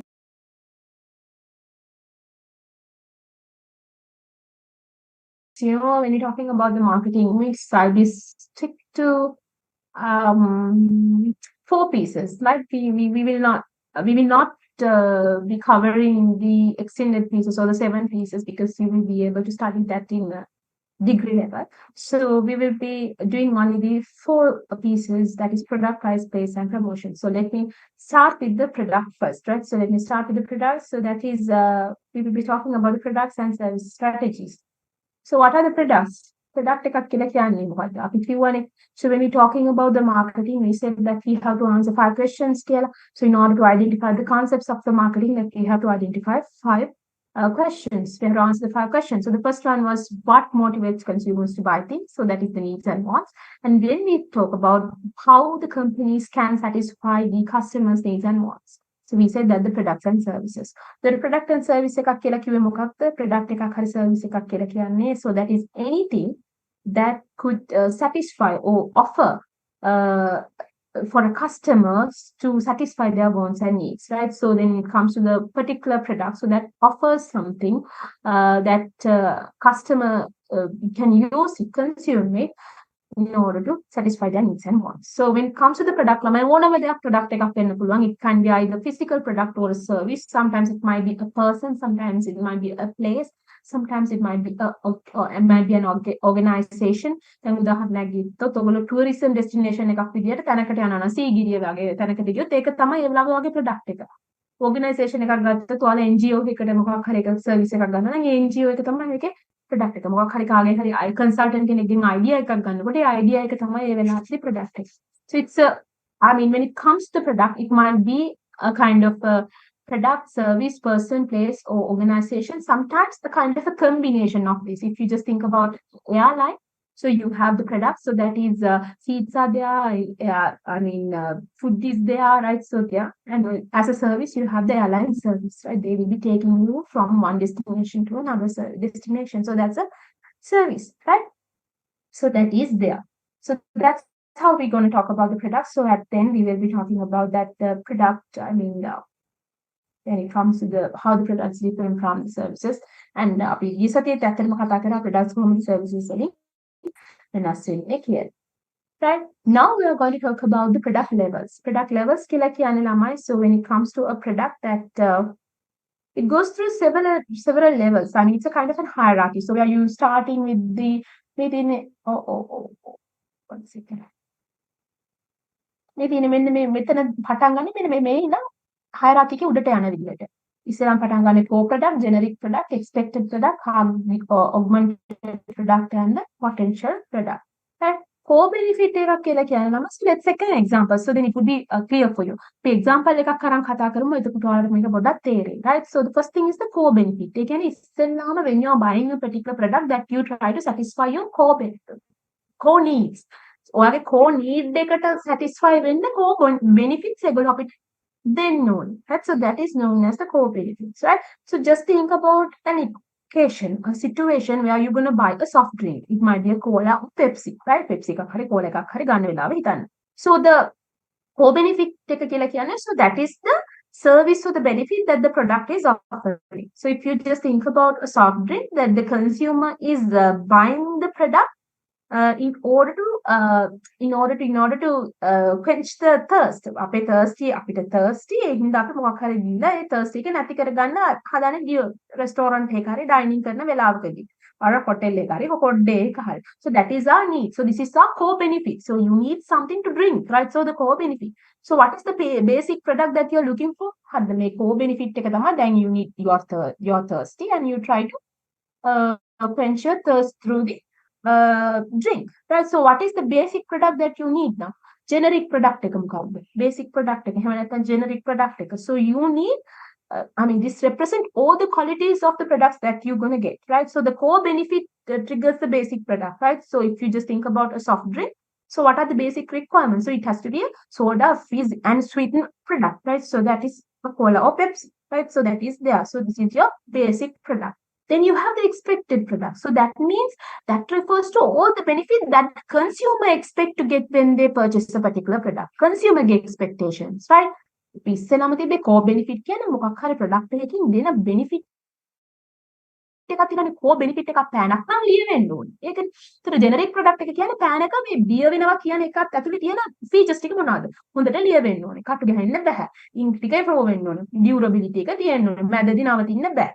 These are the generic products. So the expected product කියලා කියන්නේ that refers to the benefits consumers expect to get. ඔක්කොම කියන්නේ ball point එක නම් මේක කියන්නේ කොහොමද? හරිද? ඒ වටික. So the product yani. So these are the attribute that is expected by the consumers from the product. So if you just think about our previous example, Pepsi, so it must be served chilled to get the real taste of the drink. So that is there. So this is the customer's requirement. So the augmented product එකක් කියලා කියන්නේ ළමයි. So that is the differentiated product that is made to exceed the customer's expectation. දැන් මෙතනට වෙනකල් එන්නේ customer ගේ expectation වලට වෙනකල්. මෙතනින් එහාට යන්නේ customer ගේ expectation එකට beyond. Right? So the augmented product එකක් කියලා කියන්නේ if you just think about it, so that should exceed the consumer's expectation. If you just think about our example, right, the Pepsi. So the Pepsi offer diet Pepsi, which is a non-sweetened soft drink for the people who are health conscious, but are also not ready to give up their loyalty for the Pepsi while choosing a drink. Right? මිනිස්සු ඉන්නවා Pepsi බොන්නත් ඕනේ හැබැයි health conscious උත් එක්ක. අන්න ඒ වගේ අයට diet එකක් එනවා. So that is a kind of an augmented product. And so the next thing is the potential product. So that is go beyond the augmented level, right? So this is refers to the augmentation and transformation that product for the future, right? So this is where the company looks for innovate ways to satisfy the consumers, right? So that is there. So you come for new categories, right? New subcategories, new life cycles. So that is there. So this is known as product level. මේකට තමයි product level එකක් කියලා කියන්නේ. තවත් උදාහරණයක් ගත්තොත් හිතන්න restaurant එකකට යනකොට. මොකකටද restaurant එකකට යන්නේ? Restaurant එකකට යන්නේ මම hotel එකකට යනවා. So for to stay. Right? So what are the core benefits? So you need to stay there. So that is for the relaxation or to stay there. Right? So that is your core benefit. So generic product, so what you should offer, you should have a space, you should have a washroom, you should have space to stay. That means at least a bed, right? That has to be there. Relaxation and sleep කරන්න stay එකකට තියෙන්න මේපයි. So that has to be there. So this is the generic product. So the expected product මොනවාද? So you are as a consumer that you are looking for a clean bed, right? So you are looking for a clean washroom, right? So that is there. So spacious room, right? These are the things that you are expecting. So the augmented in a sense that you are sometimes customizing your stuff for the customer, right? දැන් ඊට කලින් ආපු customer කෙනෙක් නම් ඔයා දන්න එයා room එකට එනකොට එයා කැමති මේ වගේ room එකකට. So you are customizing it. So the potential product means so how we can go beyond that. සමහර වෙලාවට සමහර hotels තියෙනවා that මම අර දැක්ක එක documentary එකක that there is a kind of a hotel that you can stay in hotel while taking the hospital facilities too. Sometimes people need to go through the surgeries, but they don't like to go to visit hospitals, right? So in that case, that they come to the hotel, that they get the hotel experience as well as they can go through their surgery and other health requirements. So that is there. So most of the luxury people on that can be $10,000 per night, right? So in Switzerland, that you have this type of hotels too. Right? So that is go beyond the augmented levels, right? So this is there. And now we are going to talk about the product classification, right? So when it comes to the product classification, Lama, so that means how you can classify the product, right? අපිට කොහොමද products classify කරන්න පුළුවන් කියලා. ඒ කියන්නේ සමහර products තියෙනවා ළමයි අපි ඒවට කියන්නේ convenience products කියලා. So convenience products කියලා කියන්නේ අපි හැමතිස්සෙම purchase කරනවා. So you cannot live without these products. So you buy frequently and immediately. සමහර අපි කතා කරේ අර ගොඩක් වෙලාවට habitual behavior එක කියලා. අන්න ඒ වෙලාවේදී ගන්න මේ වගේ product කියලා කිව්වේ convenience product. සමහර low price products. So you don't take that much time to take the decisions. You just immediately make the repeat purchases, right? Many purchase locations are there. So you can get it through the retail channels.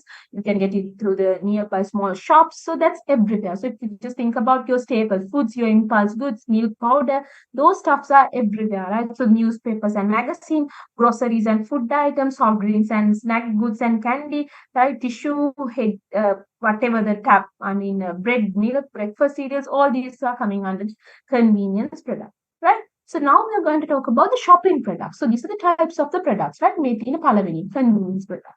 ඊළඟට shopping product අපි කිව්වේ අර variety seeking කියලා. ඔයාලට මතක ඇති consumer buying behavior එකේදී. So that the people who buying the variety seeking behavior, so that they buy shopping products. ගොඩක් වෙලාවට ගන්න. හරිද shopping products එකක් කියලා කියන්නේ you buy less frequently. ඒ කියන්නේ ඔයගොල්ලෝ ගත්තොත් milk පිටි හරි පරිප්පු කන ප්‍රමාණයට ඇඳුම් අඳින්නේ නැහැ නේ. So buy less frequently. But when it comes to there, that you have a lot of brands to compare, so you get more information. But when it comes to the locations, dark locations, so you have only few locations. So you compare the quality, you compare the price, you compare the styles. Right, so what are the examples? So you have the clothing and you have computers in this category, mobile phones. You just think about entertainment equipments like PlayStation, Xbox, the cameras, household furnitures, kitchen utensils, සමහරට airlines, hotels, airlines book කරනකොටත්, so that is also a shopping product, right? So that's there are a lot.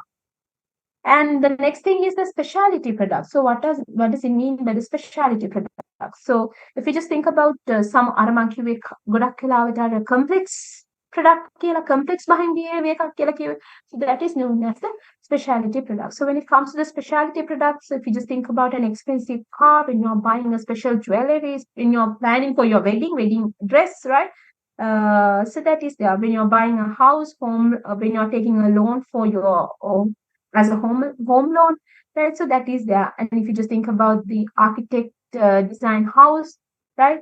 And holiday, මෙතන air ticketing මෙතනට ආවට අපි ගත්තොත් extensive international holiday එකට යනවා නම් කොහොමද? So that is something different, right?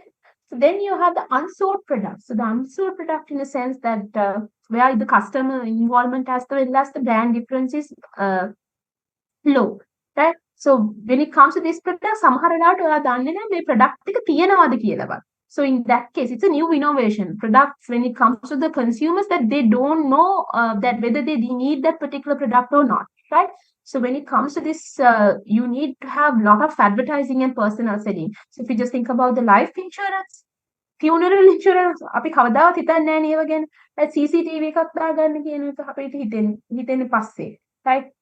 charity donation එකක් ගැන නිකන් හිතලම නෙමෙයි කවුරු හරි ඇවිල්ලා කිව්වට පස්සේ තමයි charity donation එකක් කරන්න ඕනේ කියලා හිතන්නේ, right? Fundraising event එකක් ගැන කතා කරලා. So these are the types of unsold products, right? So that is so high. I mean, when it comes to this type of products, so that is where you need more advertising and personal selling, right?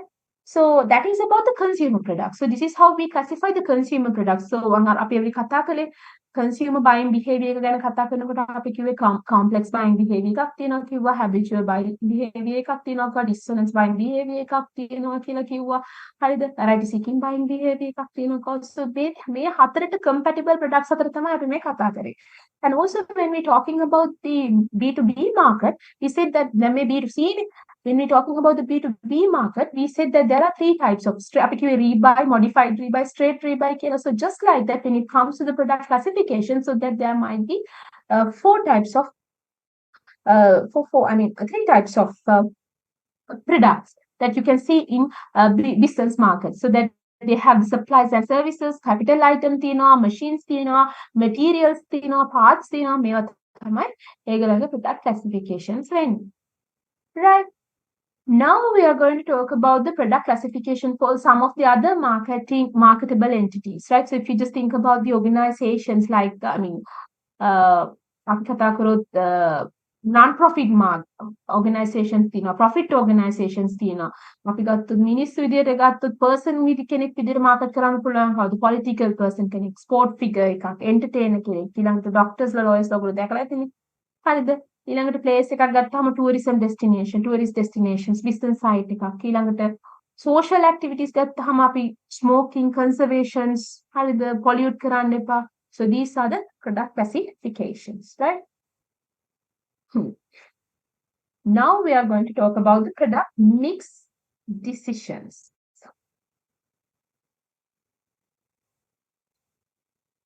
Product mix decision එකක් කියලා කියන්නේ දරුවෝ. So when it comes to our product portfolio එක කිව්වේ අපි SBUs උත් එක්ක මේකේ තියෙනවා අපි product කොහොමද decide කරන්නේ කියලා. ඒ කියන්නේ අපි කතා කරනවා මේකෙදි product line එක, product line length එක, product line width එක ඔන්න ඔය කියන ඒවා ගැන. හරිද? සාමාන්‍යයෙන් product line එකක් කියලා කියන අපි මේක example එකකින් ගමු. හරිද?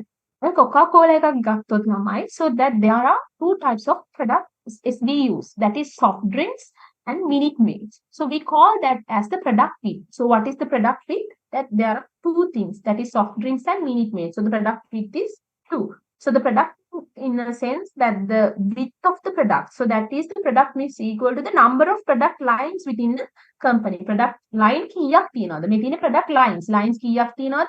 දෙකක් තියෙනවා මෙතන, right? So this, I mean, if you just think about this example, you can see that they have two product lines. So this is known as the product width. ඊළඟ එක තමයි කියන්නේ ළමයි product length එක. product length එකට ඉස්සෙල්ලා අපි product depth එක කතා කරලා product depth එක කියලා කියන්නේ මේ එක line එකක තියෙන ගණන් ටික, මේ ටික. අන්න ඒකට අපි කියනවා depth එක කියලා. So that is I mean depth of the product mix is I mean අපි ගත්තොත් දැන් මේකේදී නම් මෙතන කීයද 1 2 3 4 5. මෙතන ගත්තහම 4. right? ඔක්කොම එතකොට 9. right? So that is known as the product width. product length එක කියලා කියන්නේ total product ගාන. එතකොට මේකේ මේ product එකේ depth එක මෙච්චරයි 5යි 4යි මේකේ sum මේක ගානට අපි කියනවා product length එක කියලා. If the company has 4 product lines and 10 products within the product line, then the length of the product mix is 40. Right? They can a total. So that is the total number of product lines against the total number of product lines from the length of the product mix. Right? So that is the I mean when it comes to the equation, that is the total amount of the product is known as the product line length. මේ තමයි Coca-Cola වල product line එක length එක වෙන්නේ. එතකොට මෙතන තියෙනවා 5යි, මෙතන තියෙනවා 4යි ඔක්කොම 9යි. The depth එක කියලා කියන්නේ soft drinks වල 5යි, minute maid වල 4යි. Right? So I think I'm getting through to you, right? So this is there. Width mean the number of different product lines. So the length mean the total number of items within the line. So the depth mean the number of versions of each product, right? So the product mix is all the product line offers, right? So that is there. So we talk about the consistency. So that means the product line, product line consistency in the product mix, right? Product mix, right? That's there. So now we are going to talk about the product decisions. ඒ කියන්නේ අපි ගත්තහම product එක සාමාන්‍යයෙන් මොනවද අපිට ගන්න තියෙන individual product decisions කියන එක.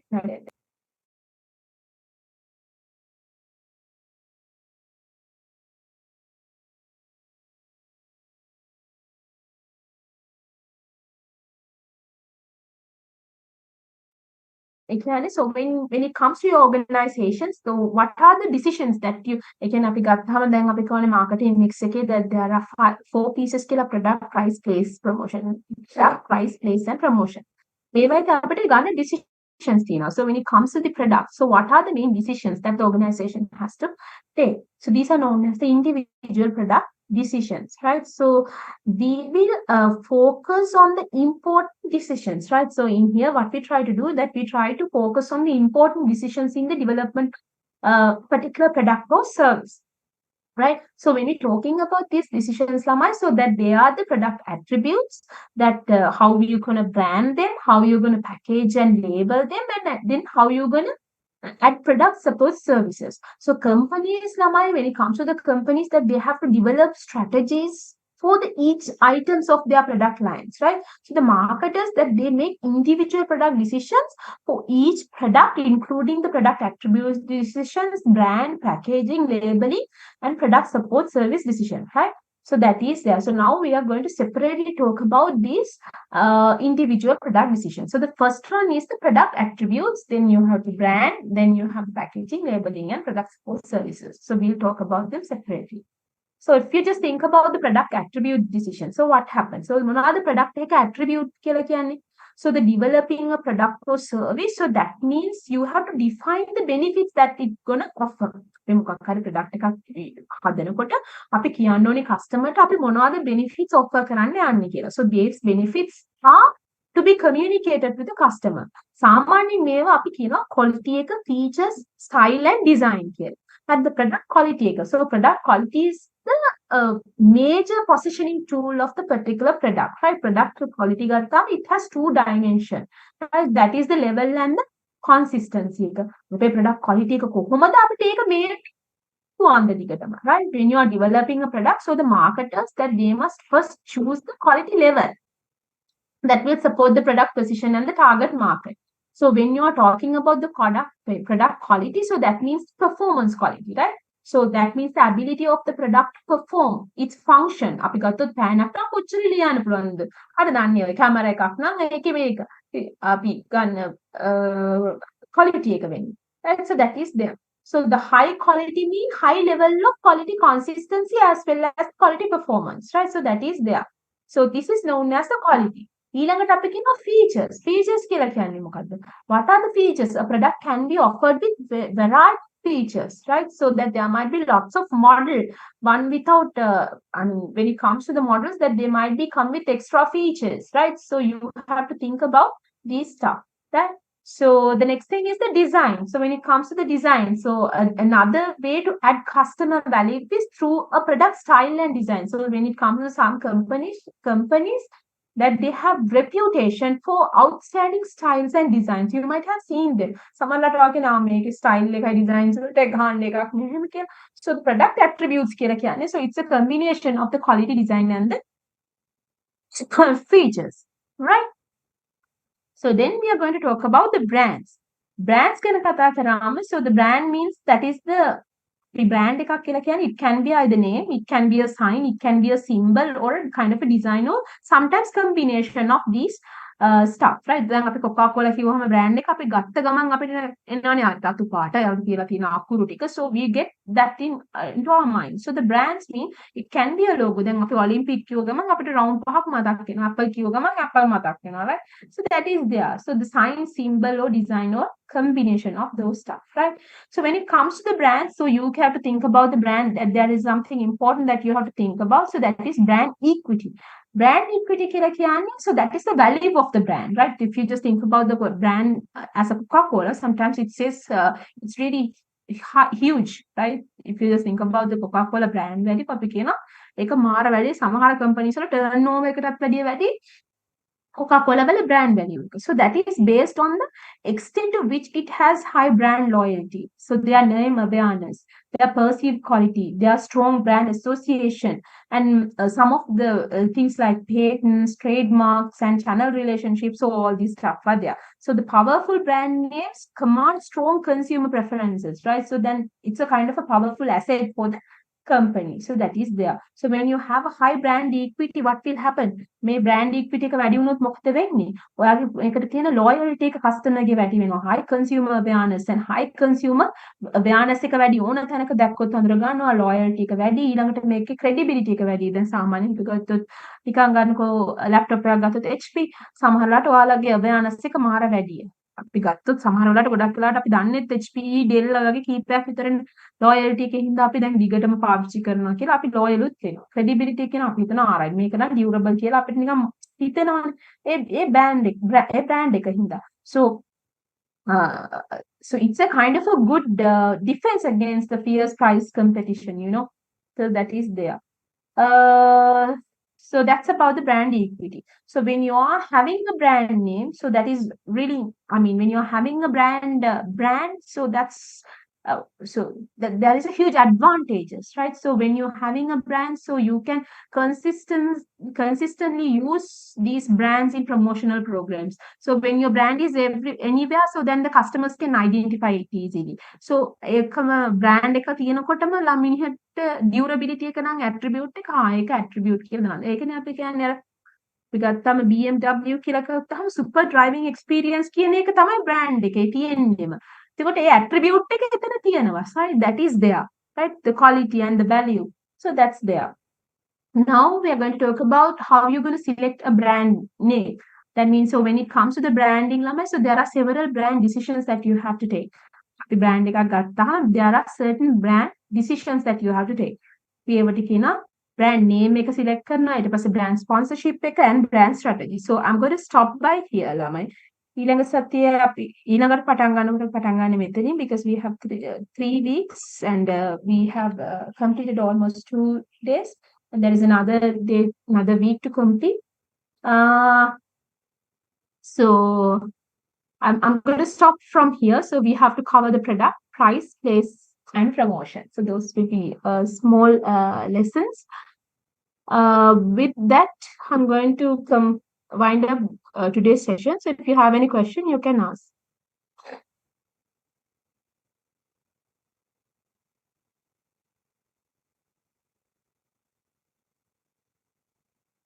So if you don't have, then we can wind up the session. And I'll anyway share the session, I mean the recording with you guys, right? මේක ඇරෙන්න වෙන මොන හරි ප්‍රශ්න හරි තියෙනවා නම් ප්‍රෝග්‍රෑම් එක ගැන අහන්න. මොකද ලබන සතියේ මම නෙවෙයි කරන්නේ අනිවාර්යෙන්ම. මම මේ සතියේ මං කියලා හිතුවේ නෑ. අනිත් එක්කන තාම ඇවිල්ලා නෑ. ડોක්ටර් රන්ලි එයි ලංකාවේ නැති හින්දා. ලබන සතියේ එතකොට ලබන සතිය කරයි. ඊට පස්සේ මගේ සෙෂන් එක තියෙන ආයි මැද හරියේදී. ටික දවස් එතකොට දැන් ප්‍රෝග්‍රෑම් එකේ ගැන මොන හරි ප්‍රශ්නයක් තියෙනවා නම් හරි අහන්න මොන හරි. Not that we can wind up the session.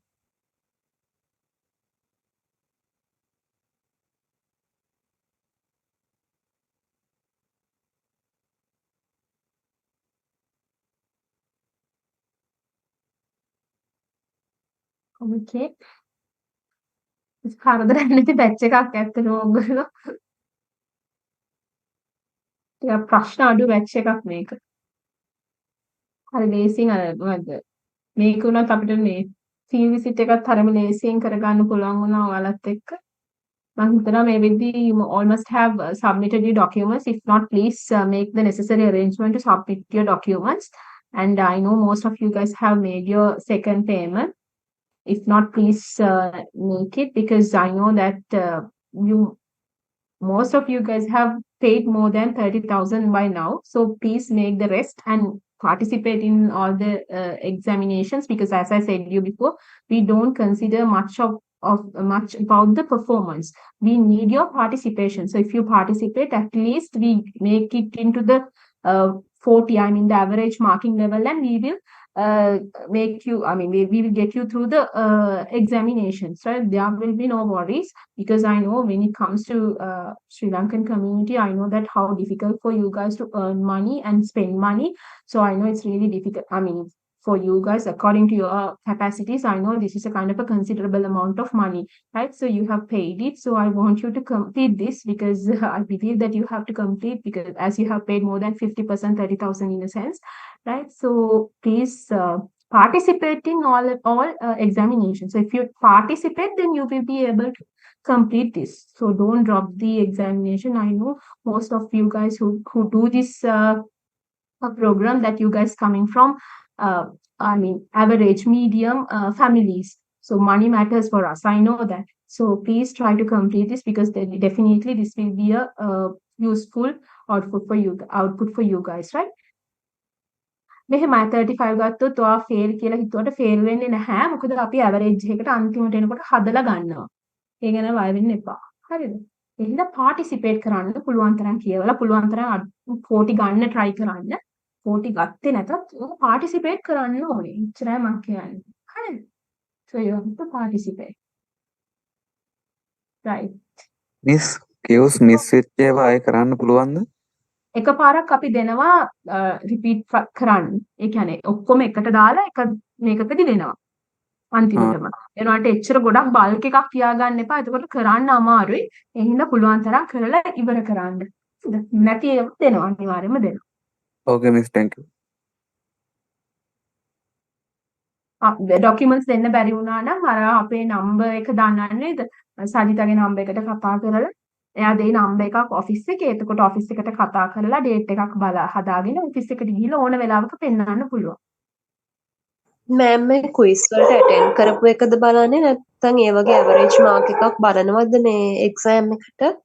Average mark එක බලනවා. හරිද? ඒ කියන්නේ ඔයාලගේ ග්‍රේඩ් එක හදන්නේ මෙරිට් එකක්ද? ඔයාගේ බෙස්ට් පර්ෆෝම් කරන ළමයාව අපි ඔක්කොම තෝරනවානේ. best performance කරන කෙනා. එතකොට අපි මාක් එක බලනවා. ඒත් අපි පුළුවන් තරම් ළමයිව පාස් කරන්න තමයි බලන්නේ. අනිවාර්යයෙන්ම අපි 40ට ඇවරේජ් එකක් ගේනවා. ඔක්කොටම ලකුණු ඇඩ් කරලා. පුළුවන් තරම් try කරලා අපි ගේන්න try කරනවා. තේරුණාද? attendance එක අනිවාර්යයෙන්ම තියෙන්න ඕනේ. ඉතින් ඒකට ඔයා participate කරලා තියෙන්න එපා. ලකුණු අරගෙන අපිට නිකම්ම ලකුණු 40ක් වට දාන්න බෑනේ. ඔයා participate කරලා තියෙන්න ඕන.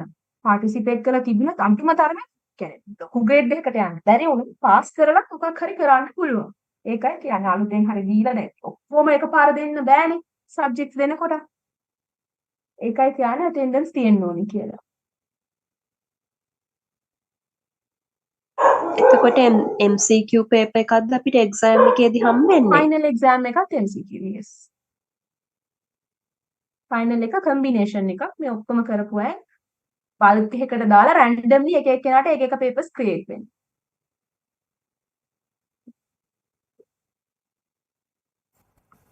මේ ළඟදී ක්විස් එකක් තියනවද ආපහු? ළඟදී quiz එකක් තියෙනවා නේද? මම හිතන්නේ ආචිනිගේ අමන්දගේ එක තියෙන්න ඕනේ. මම බලන්න schedule එකේ වන්න quiz එක. මට ෆාහිම් කියපු විදිහට අන්තිමටම ඉතුරු වෙලා තියෙන්නේ යාළුවගේ එක. schedule එකේ වන්න quiz එකේ. thank you madam. Miss final exam එකෙන් පස්සේද අපිට ඩිග්‍රී වලට මේ තෝරගන්න එක්සෑම් එක තියෙන්නේ. ඔව්. එතකොට තමයි තියෙන්නේ. ෆයිනල් එක්සෑම් එකෙන් පස්සේ මෙහෙම ෆයිනල් එක්සෑම් එකෙන් පස්සේ අපි රිසල්ට්ස් රිලීස් කරනවා. ඊට පස්සේ අපි ට්‍රාන්ස්ක්‍රිප්ට් එක ඔයගලන්ට ගන්න පුළුවන්. ට්‍රාන්ස්ක්‍රිප්ට් එක අපේ තියෙනකොට ඔයාලට ඩිග්‍රී එකට ඇප්ලිකේෂන්ස් වෙනම දාන්න තියෙන්නේ. ඒ ඇප්ලිකේෂන් එක දැම්මට පස්සේ ඔයාලට ඉන්ටර්විව් කරලා මේක එන්ට්‍රි ක්වොලිෆිකේෂන් එක විදියට ගන්නවා. අරගෙන normal එයාලගේ එන්ට්‍රි එක්සෑම් එකක් තියෙනවා. මොකද 500ක් විතර ළමයි apply කරනවා. There will be 500 applicants who gonna apply for the course. But we are not in a position to select all the applicants. But there is a quota for us. Then they are given like 7. Then ඉස්සෙල්ලා batch එක ගත්තොත් අපෙන් 7 160න් 80ක් අපේ 50% අපේ. හරිද? එතකොට අන්න එතකොට තමයි රිසල්ට්ස් කියන එක ඕන වෙන්නේ. කියන්නේ හොඳ රිසල්ට් එකක් තියෙනවද? ඔයාට හොඳට PR තියෙනවද? ඒකෙදි තමයි එතන වැදගත් වෙන්නේ. මෑම් මේ ඩිග්‍රී එක අපිට මයිග්‍රේට් කරන්න වගේ ක්වොලිෆිකේෂන් එකක්ද? මොකද ඩිග්‍රී එකද? අපේ degree? Yes. Yes, of course. It's an external degree. Yeah. It's a UGC recommended one.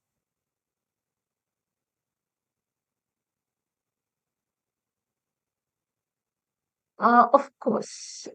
Was it started in January?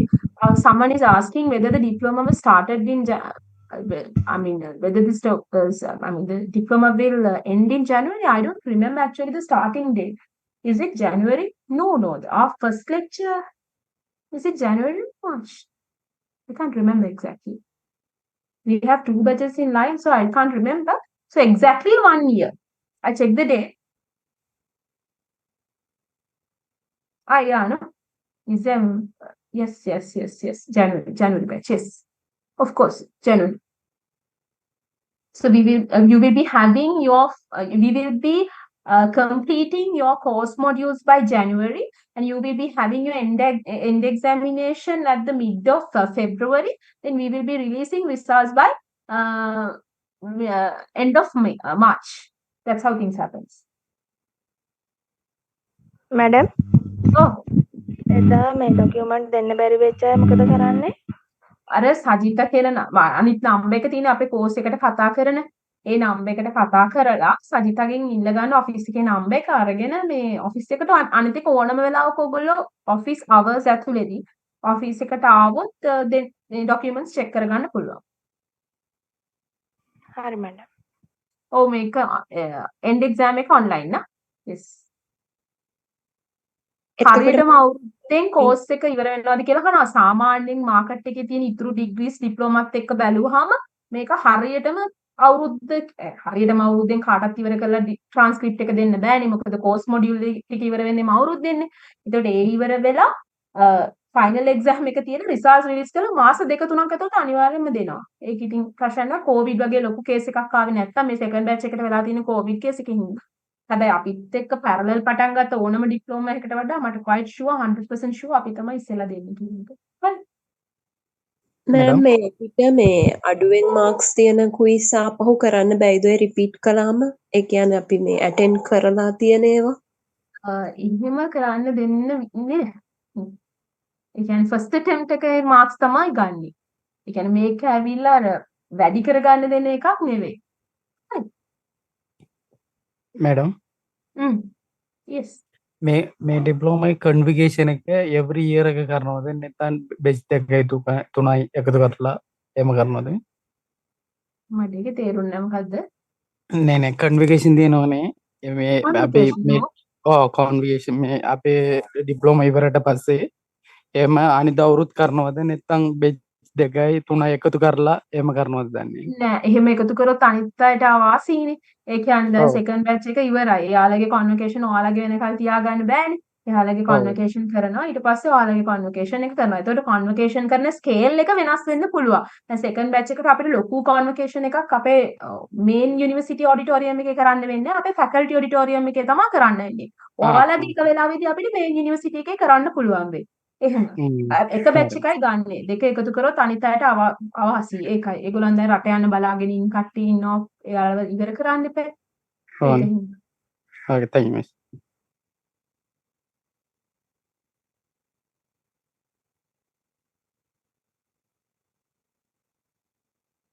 Excuse me, madam. Okay. I can't hear you, but still you can say.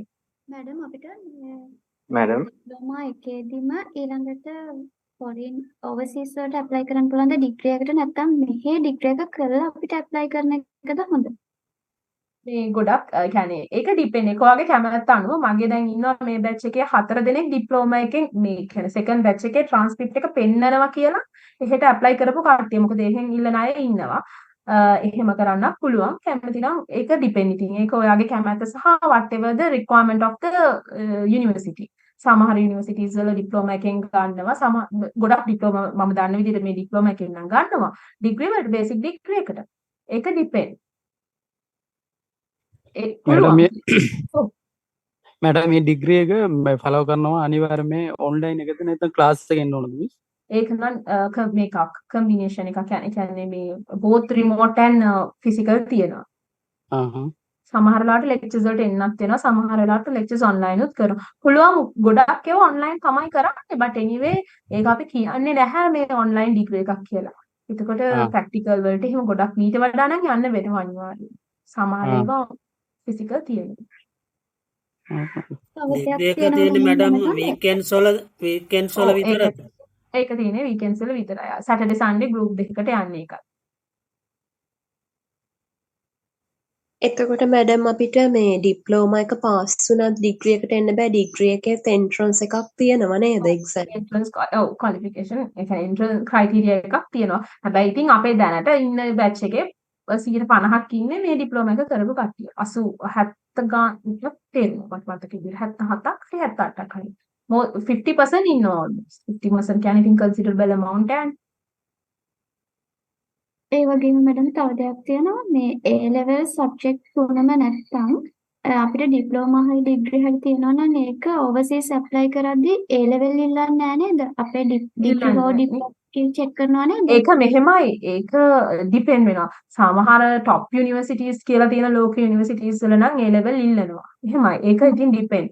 ලෝකේ අර තියෙනවානේ බැසල් universities එහෙම කියලා. ඒ කියන්නේ top ලෝකේ හොඳම universities 100 200 ගත්තොත් ඒගොල්ලෝ හොඳ රෑන්ක්ස් බලනවා. GPA එකත් බලලානේ ගන්නෙ.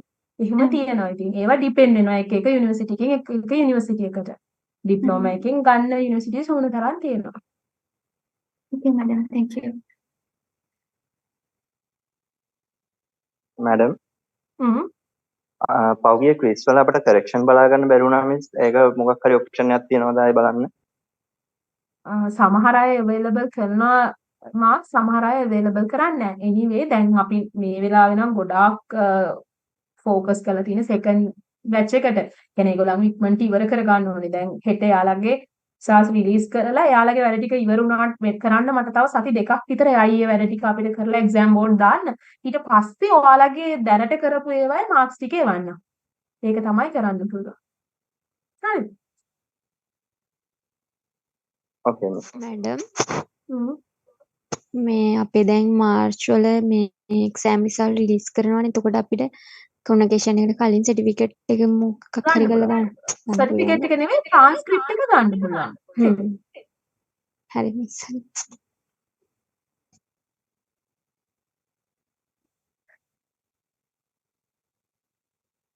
Okay.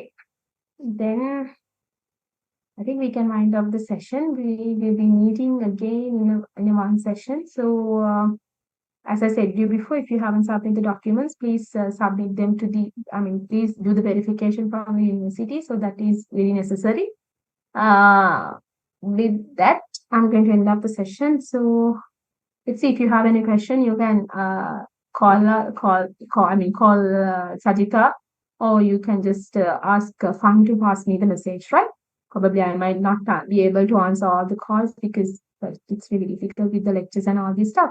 But anyway, that the Sajita is there to answer your questions. And if you have any question, even you can pass message to Fahim, because I always attend Fahim's call. That's why we have a representative. So if you have any question, I'm there to answer your question, right? Okay. Thank you, Lamai. Thank you very much.